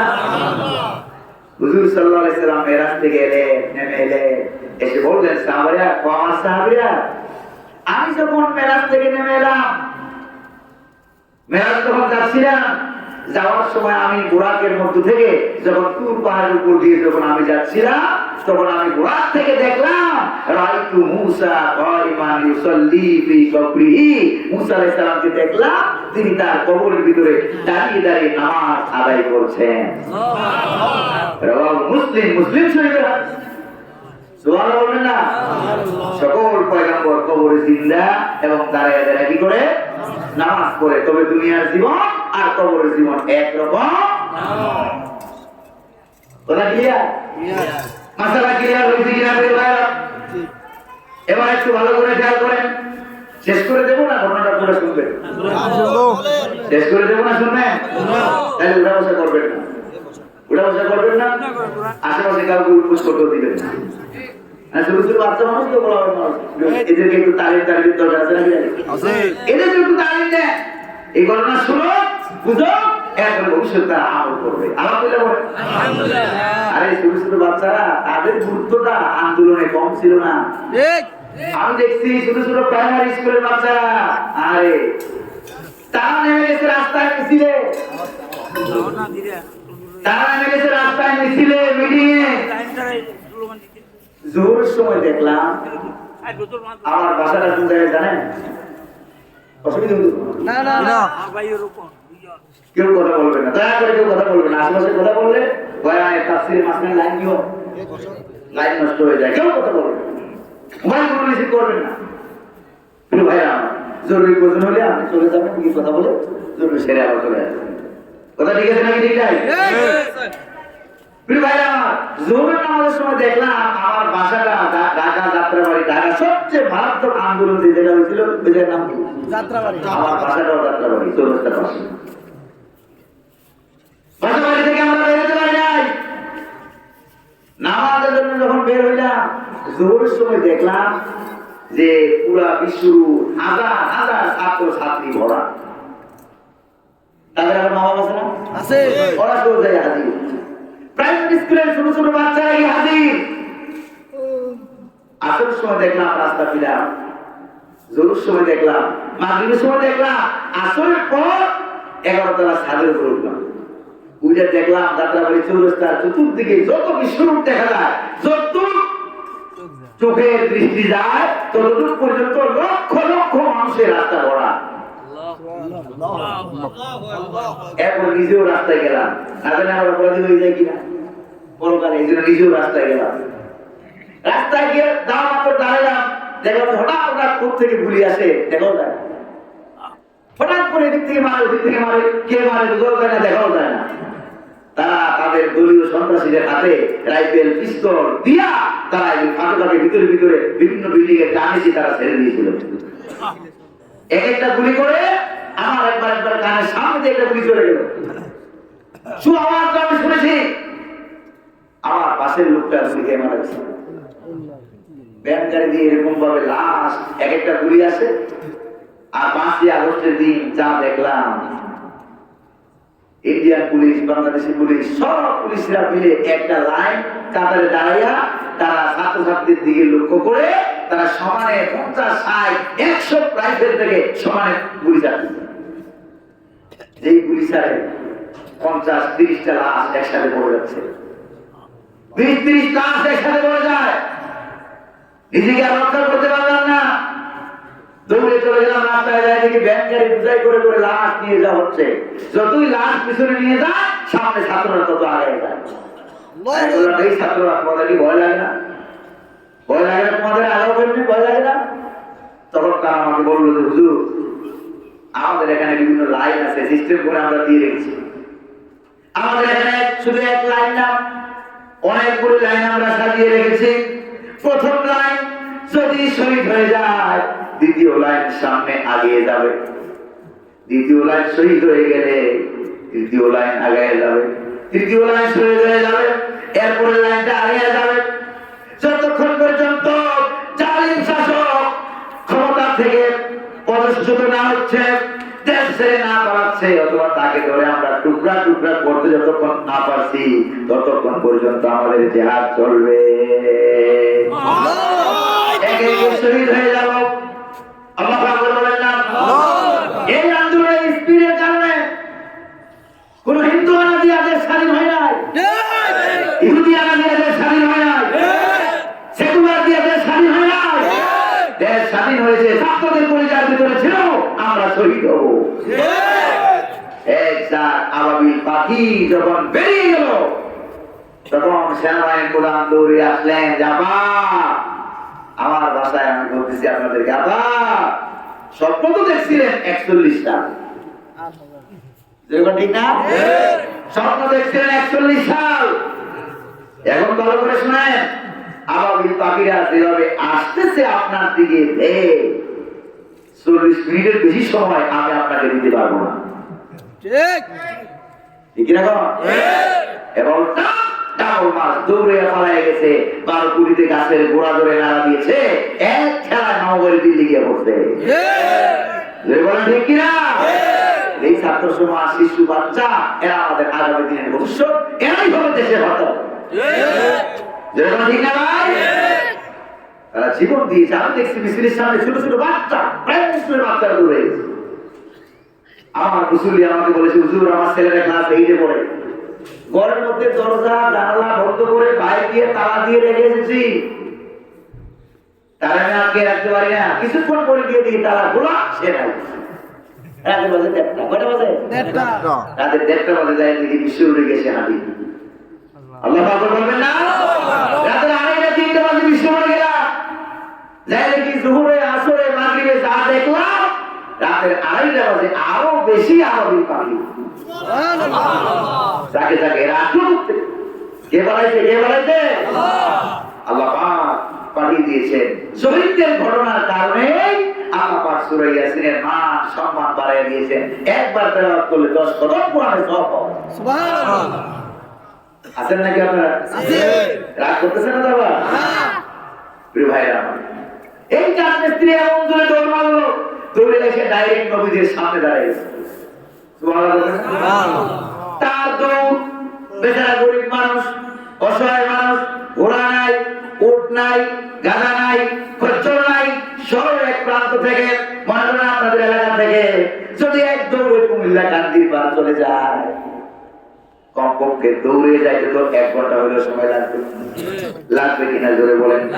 কেমন জোরে দৌড় মারলো, তার দৌড়টা আল্লাহ পাকের কাছে এতই ভালো লেগেছে, রব্বুল আলামিন তার দৌড়ের কথাটাও সূরা ইয়াসিনের আয়াত বানিয়ে নাযিল করে দিয়েছে। কেমন জোরে দৌড় মারলো, দৌড়ে এসে নবীদের সামনে দাঁড়িয়ে থেকে গোটা দেশ একদিকে, নবীরা একদিকে। নবীরা এখানে কয়জন? 2জন। পুলিশ কয়জন? 1জন। মোট কয়জন? 3জন। আরেকজন হলো কাঠমিস্ত্রি, সে কয়জন? 4জন। সে একজন মাত্র কাঠমিস্ত্রি, মোট হলো 4জন।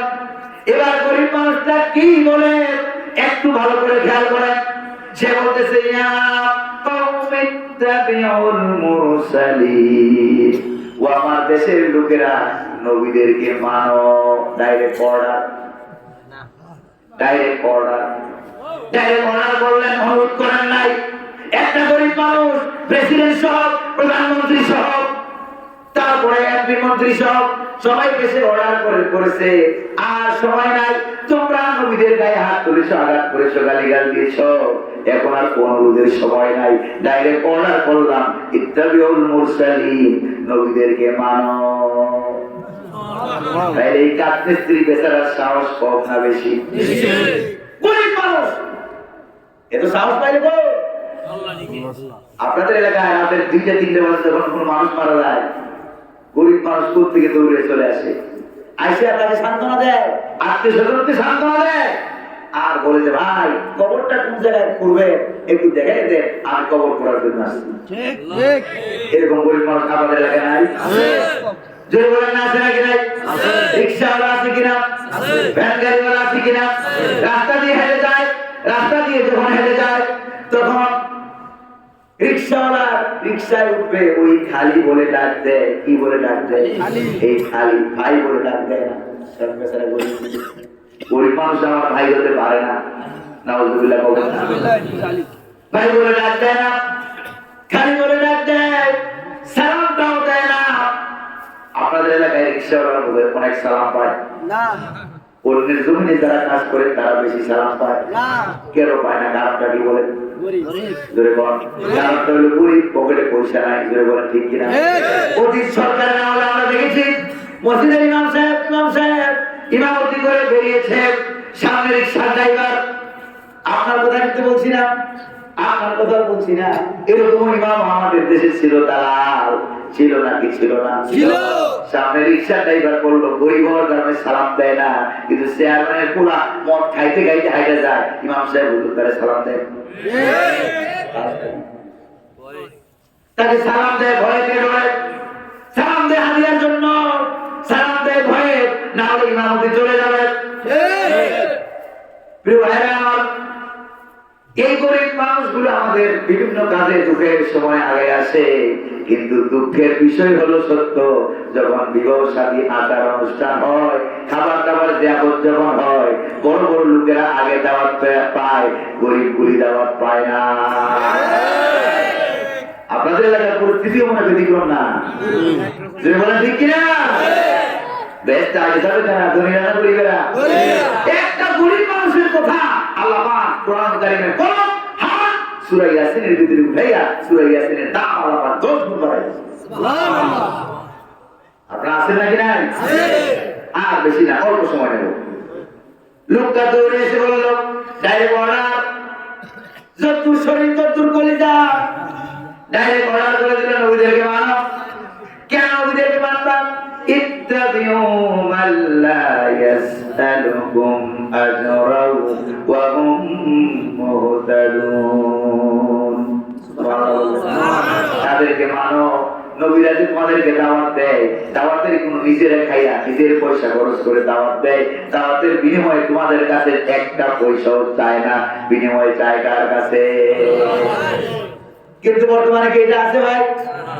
বর্তমানে এটা নাই। ইউটিউবের মাধ্যমে, ফেসবুকের মাধ্যমে পয়সা খরচ করে হঠাৎ করে ভাইরাল হয়ে গেছে। কি হয়ে গেছে? ভাইরাল হয়ে গেছে, হাইব্রিড হয়ে গেছে। কি হাইব্রিড হয়ে ভাইরাল হয়ে গেছে। যেই মাত্র ভাইরাল হলো, তখন মাহফিল কমিটি বললো আমাদের ভাইরাল হুজুর দরকার, নাইলে লুক পাওয়া যায় না। আর লুক না আসলে কালেকশন হয় না, মাহফিলের খরচ আসবে করছি। এবার যারা শ্রোতা আছে, এটা হলো মাহফিল কমিটির দোষ। আর আপনারা যারা সামনে বসে আছেন, আপনারা ফেরেশতা। দোষ আছে নাকি নাই? রাগ করবেন না তো বললেন। আপনাদের দোষটা কোনটা? আপনাদের দোষটা হলো ভাইরাল হুজুর না আসলে আমরা মাহফিলে যাব না। ভাইরাল হুজুর যদি আসে তাহলে যায় গল্প শোনায়, ঠিক না? এবার কমিটিও চায় ভাইরাল, শ্রোতারাও চায় ভাইরাল। এই খবর চলে গেছে ওই ডাক্তারের মতো, এই খবর চলে গেছে ভাইরাল হুজুরের কাছে। এবার ভাইরাল হুজুরকে যখন বলি, সাহেব মন্দির হুজুর, গত বছর তো আমাদের এখানে আসছিলেন, বেশি হাদিয়া দিতে পারে নাই, 10-20-30 হাজার টাকা দিচ্ছিলাম হুজুর, এই কথা মনে আছে কিনা? বলে কে বলছেন, কোন জায়গা থেকে?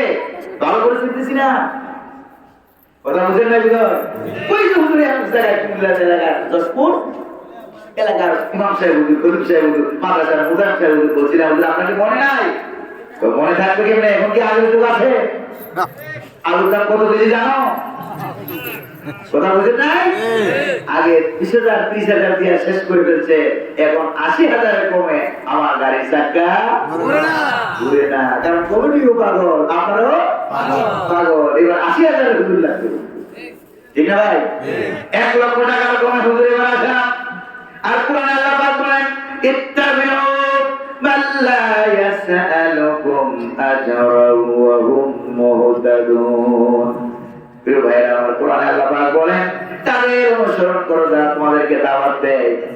দাওয়াতের বিনিময় তোমাদের কাছে চায় না, বিনিময় চায় কার কাছে? আল্লাহ পাক বলেন, আমার অনুসরণ করে আল্লামা সাইদিকে। আল্লামা সাইদির জীবনে কন্টাক্ট করছে না? কোন খবর আপনাদের কাছে আছে? কুমিল্লা ঈদগাহ ময়দানে, কেন্দ্রীয় ঈদগাহ ময়দানে প্রত্যেক বছর 3 দিন করে বয়ান করতেন কোরআনের পাখি। কত টাকা নিয়েছে, কত টাকা কন্ট্যাক্ট করেছে, কোন খবর কি আপনাদের কাছে আছে? নাই। কিন্তু এখন কোরআনের পাখির দোহাই দেয়, দোহাই দিয়া কোরআনের পাখির যেই টুপি তার মাথায়ও সেই টুপি, কোরআনের পাখির যেই পাগড়ি তার গলায়ও সেই পাগড়ি, কোরআনের পাখির যে দাড়িমুছ তারও সেই দাড়িমুছ, কোরআনের পাখির যে কণ্ঠ তারও সেই কণ্ঠ। কোরআনের পাখিকে অনুসরণ করে দাড়ি দিয়া, মুখ দিয়া, টুপি দিয়া, জুব্বা দিয়া, পাগড়ি দিয়া, জামা দিয়া। কিন্তু কোরআনের পাখি সেই কারণে কোরআনের পাখি তার সেই ইখলাসের অনুসরণ করে না, ঠিক না ভাই? দাড়ি দিয়া, জুব্বা দিয়া বাংলার মানুষ আল্লামা সাইদিকে চিনে না। যে বলেন চিনে? দাড়ি দিয়া, জুব্বা দিয়া, টুপি দিয়া বাংলার মানুষ আল্লামা সাইদিকে চিনে না। বিশ্বের মানুষ আল্লামা সাইদিকে চিনে না। আল্লামা সাইদিকে চিনে আল্লাহর সাথে তার সম্পর্ক বেশি, ইখলাস বেশি, ওইটা দিয়া। যেরকম ঠিক না? কেউ না আমাদের মুসল্লিয়ারা সুর আমরা ধরেছি, কিন্তু সাইদি যেই কারণে সাইদি আসল জিনিস ধরতে পারে না। রাগটা করবেন না তো আপনারা? রাগ করবেন না তো ভাইরা? নবীরা দেখেন নিজের খাইয়া, নিজের খেয়ে, নিজের ভাড়া দিয়ে, নিজের পরে তারা কালিমার দাওয়াত দিয়েছেন। আর আপনারা মাহফিল কমিটি কি করে? 70 করে স্টেজ সাজায়, মাইক লাগায়, চেয়ার সাজায়, হাদিয়াও রাখে, গাড়ি ভাড়াও দেয়, ভালো ভালো খাবার দেয়। এরপরেও হুজুর আগে টাকা না দিলে স্টেজে উঠে না। এরকম আছে নাকি না? ধরে ইচ্ছে মতো বানা নিতে পারবেন, পারবেন কিনা? পারবেন নাকি পারবেন না? যতদিন থাকবে ততদিন পর্যন্ত বাংলার জমিনে কোরআনের রাজ কায়েম হওয়া অসম্ভব। ইখলাস লাগবে, জোরে বলেন না কি লাগবে?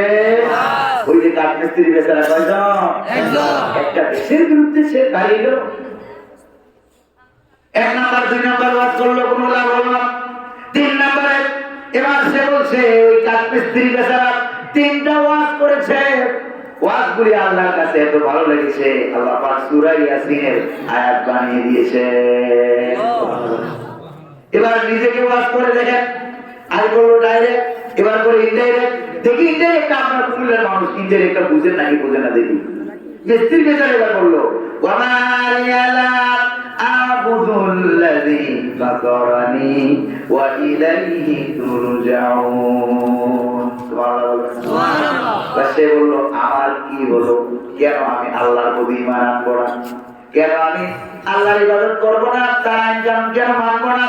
আল্লাযী ফাতারানি, তিনি তো আমাকে সৃষ্টি করেছে, ওয়া ইলাইহি তুরজাউন, আর মৃত্যুর পর সকলকে, তোমাদের সকলকে ফিরে যেতে হবে কার কাছে? আপনি আল্লাহরে মানলেও কিন্তু আল্লাহর দিকে যাওয়া লাগবে, না মানলেও। যেমন মনে করে আমাদের এই মাহফিলে ঢুকার রাস্তা আছে 2টা, একটা ডাইনে আর একটা বামে। এবার যদি আমার কাছে খবর আসে যে ডাইনে পাশে যে রাস্তাটা, এখানে একটা শিয়াল আছে, আর একটা সিংহ আছে, আর একটা বাঘ আছে, আর একটা অজগর সাপ আছে, আপনি এখানে যাবেন রাস্তা? ওই রাস্তা দিয়ে যাবেন না। এই রাস্তা বড় বাঘ, শিয়াল, সিংহ, অজগর, সাপ, এগুলি থেকে আপনি পালাইয়া আরেক রাস্তা দিয়ে যাবেন। আপনি দুনিয়ার কোন প্রাণীকে ভয় করলেন, ভয় করে যে রাস্তায় ওই হিংস্র প্রাণী আছে সেই রাস্তা দিয়ে না গিয়ে আত্মরক্ষা করে অন্য জায়গা দিয়ে পালিয়ে আপনি যাইতে পারবেন, কিন্তু আপনি আল্লাহকে ভয় করে অন্য রাস্তা দিয়ে পালিয়ে যাওয়ার সুযোগ আছে নাকি? যদি বলেন না, আছে নাকি? মিশরে হঠাৎ করে একদিন বিকেলবেলায় কবি হাউসে ঢুকলাম, যে কবি খাবো, চা খাবো, ঢুকে দেখি দেয়ালের মধ্যে একটা লেখা, লেখাটা আমার এত প্রাণ কেড়েছে। হঠাৎ করে দেখলাম দেয়ালের মধ্যে একটা লেখা, সেখানে লেখা আছে মান খাওয়া সাইয়ান হারাবা মিনহু, যে ব্যক্তি কোনো কিছুকে ভয় করে সেই রাস্তা দিয়ে না গিয়ে অন্য রাস্তা দিয়ে পালায় যায়। ওমান খাওয়া আল্লাহ হারাবাইলেই, আর যে ব্যক্তি আল্লাহর ভয় করে বাঁচবার চেষ্টা করে সে পলায়ন করলো সে আল্লাহর দিকেই যায়। যদি বলেন ঠিক কিনা? যারা দিল্লি গিয়ে পালাইছে, কথা কয় না, আছে নাকি নাই?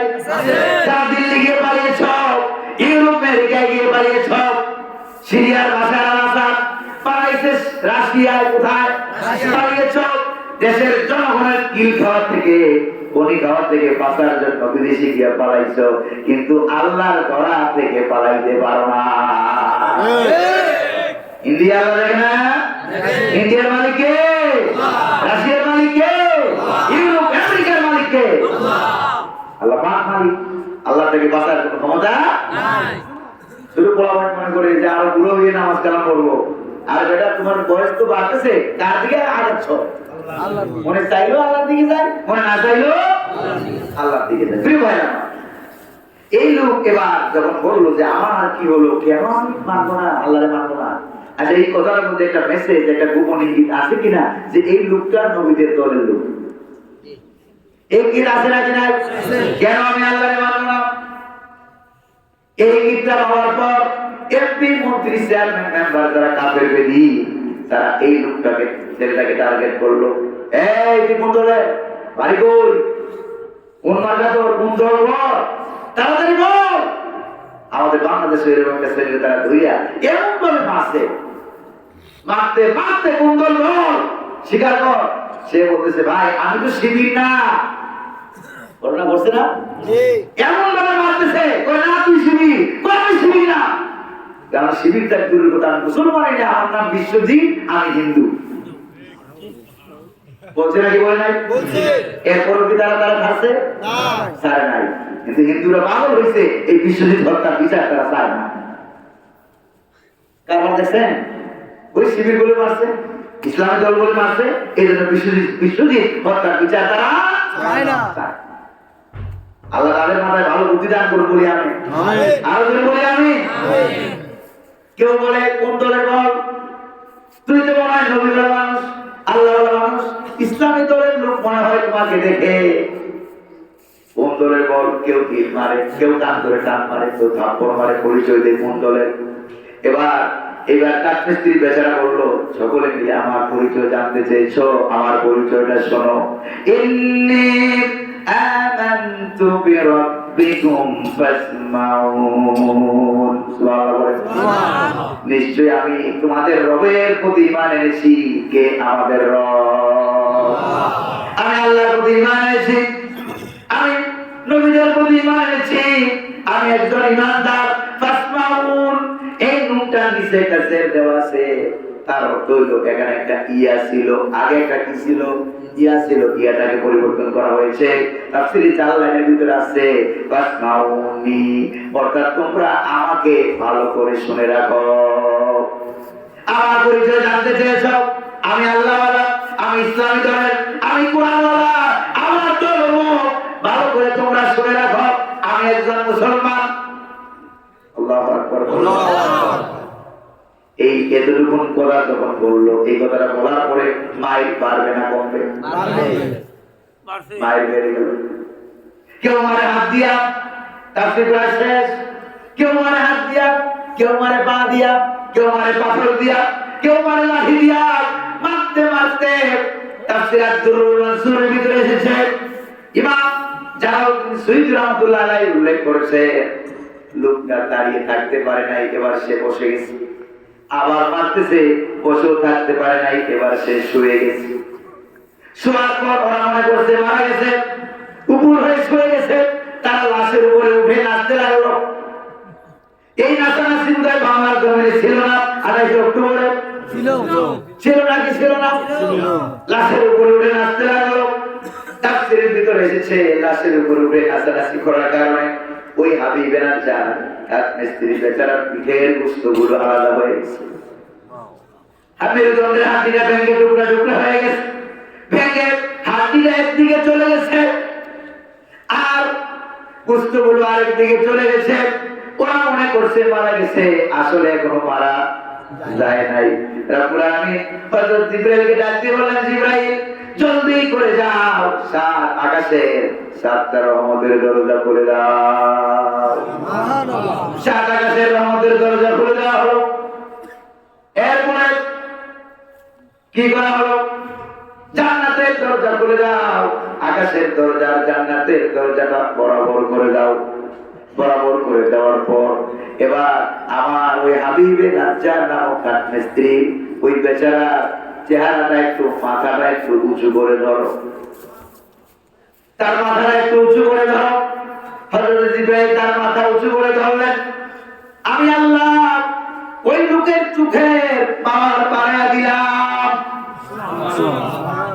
জান্নাতের দিকে উঁচু করে ধরো, ডাইরেক্ট যেন আমার জান্নাতটা সে দেখতে পায়। রূহটা বেরিয়ে যাওয়ার আগে আগে আমার জান্নাতটা দেখে দেখে যেন তার রূহটা বেরিয়ে যায়। হযরত জিবরাইল তাই করলেন। আল্লাহ পাক বলেন, জিবরাইল শুধু জান্নাতটা দেখাইলেই হবে না, আমার পক্ষ থেকে, রব্বুল আলামিনের পক্ষ থেকে ওই লোকটার কানে কানে জান্নাতের ঘোষণাপত্র ডিক্লারেশনটাও শোনায়া দাও। ইলাকামুলিল জান্নাহ ক্বালা ইয়া লাইতা কওমি ইয়ালামুন। সুবহানাল্লাহ। জান্নাতের ডিক্লারেশন ঘোষণাটাও শোনায়া দাও। এবার সে চোখে জান্নাত দেখে, কানে জান্নাতের ঘোষণা ডিক্লারেশন শুনতে পায়। শুনতে পাওয়ার পর কি বলে দেখেন, হৃদয়টা ভাঙা, বুঝতে সাধে নাই। কি বলতেছে?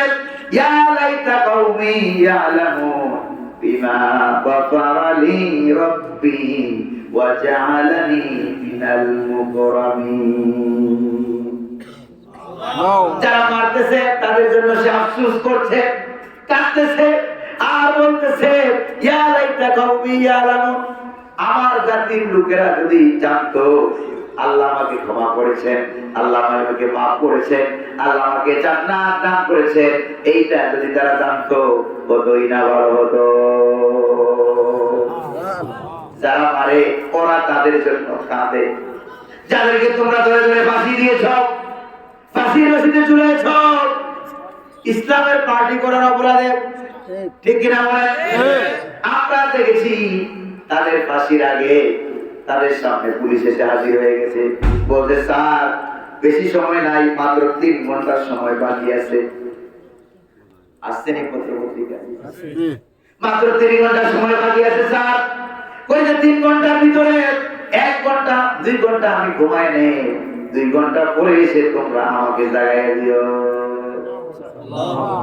ঘুম থেকে জাগানো হলো।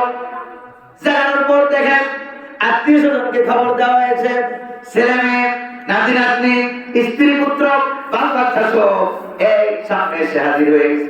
তোমরা কেন আসছো?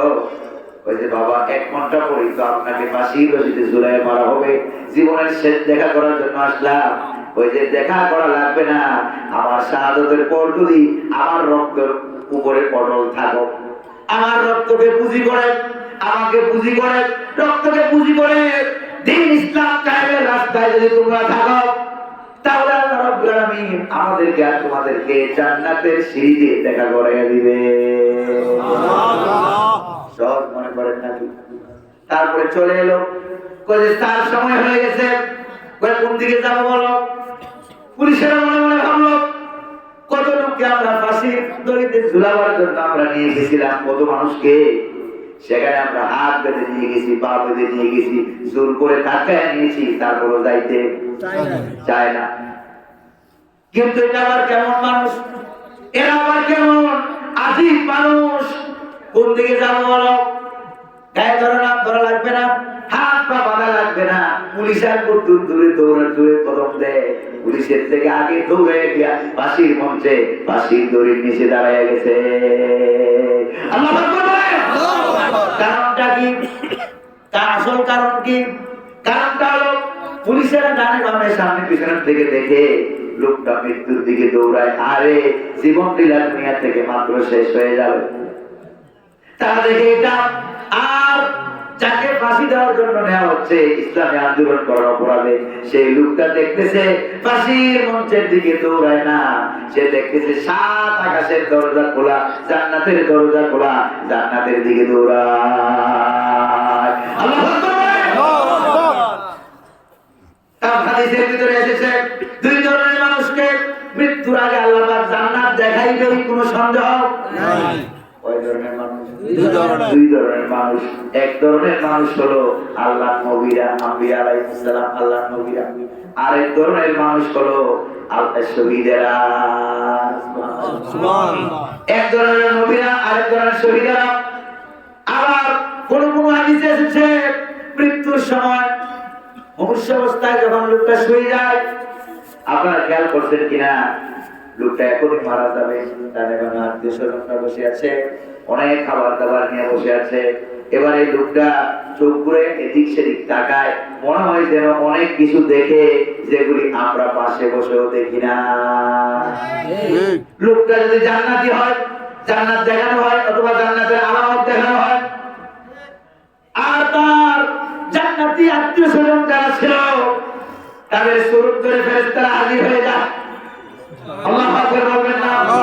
আবার অথবা ফেরেশতারা, জান্নাতি ফেরেশতারা হাজির হয়, আত্মীয় স্বজনগুলো হাজির হয়ে যায়।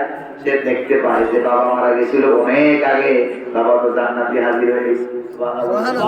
এগুলি আশেপাশে অন্য মানুষেরা দেখতে পায় না। আবার যদি লোকটা জাহান্নামী হয়, সেও দেখতে পায়, জাহান্নামে যারা আলামত দেখতে পায়। কাউকে কাউকে জাহান্নাম দেখানো হয়। প্রিয় ভাইরা আমার, আমরা আপনারা কি মৃত্যুর সময় জান্নাত দেখতে চাই নাকি চাই না? কারা কারা চাই একটু হাত তুলে দেখাই।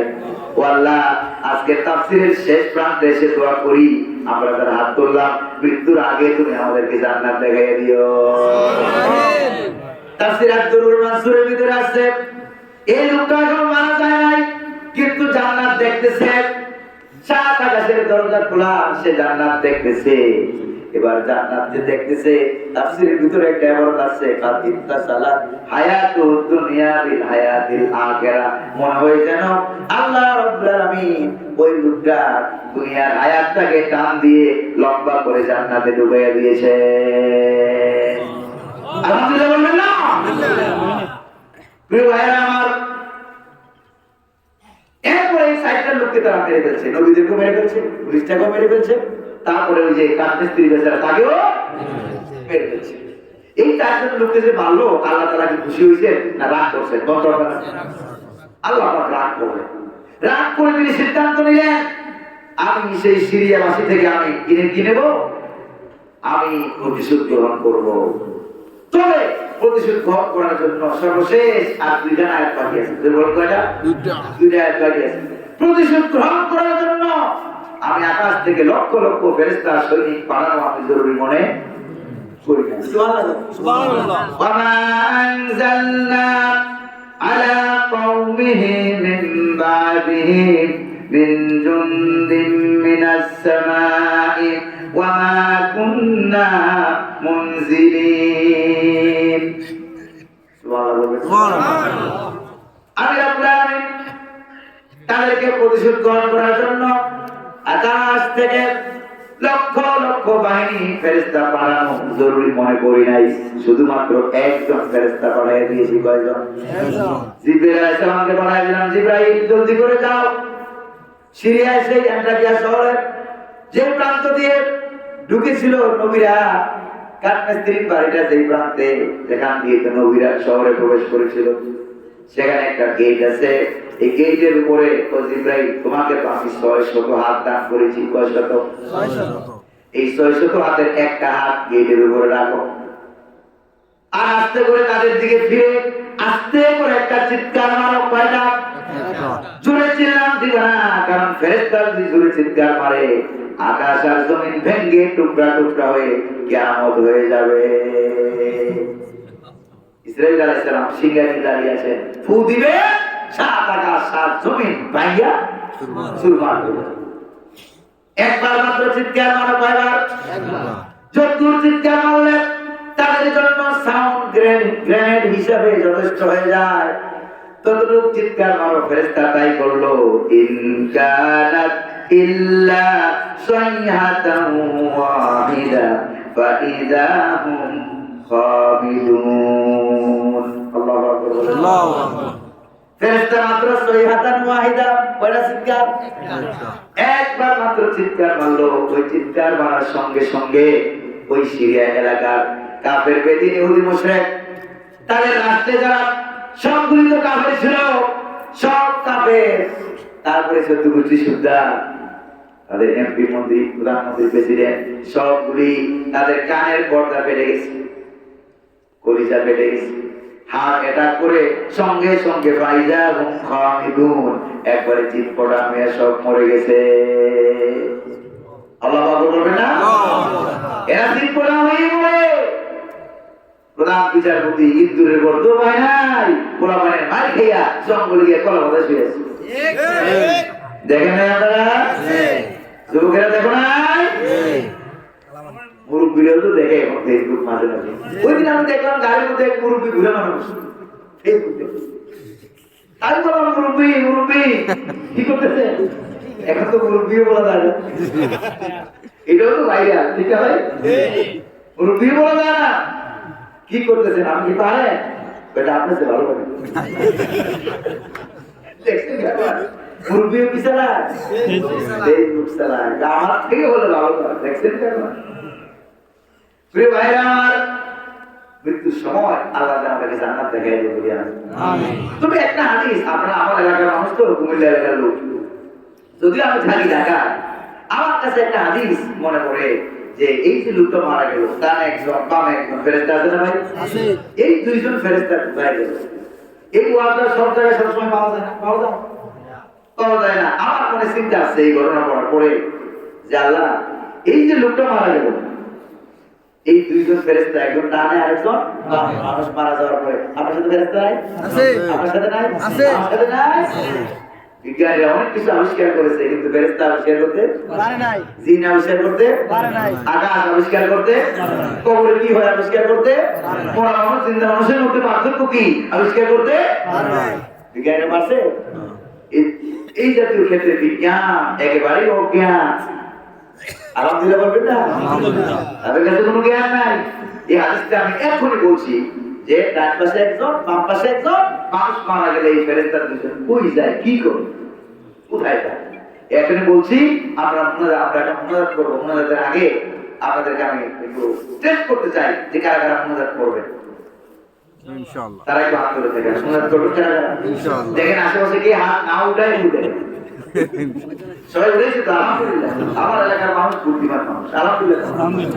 এই যে মুনাজাতের আগে যদি আমি ওই হাদিসটা ভুলে যাই, হাদিসটা একটু অনুসরণ করে আপনি স্মরণ করে স্মরণ করে দিবেন যে এখানে দেখেন সিটি দিচ্ছেন, এই জন্য হাদিস দিয়ে আমি বলে দিচ্ছি।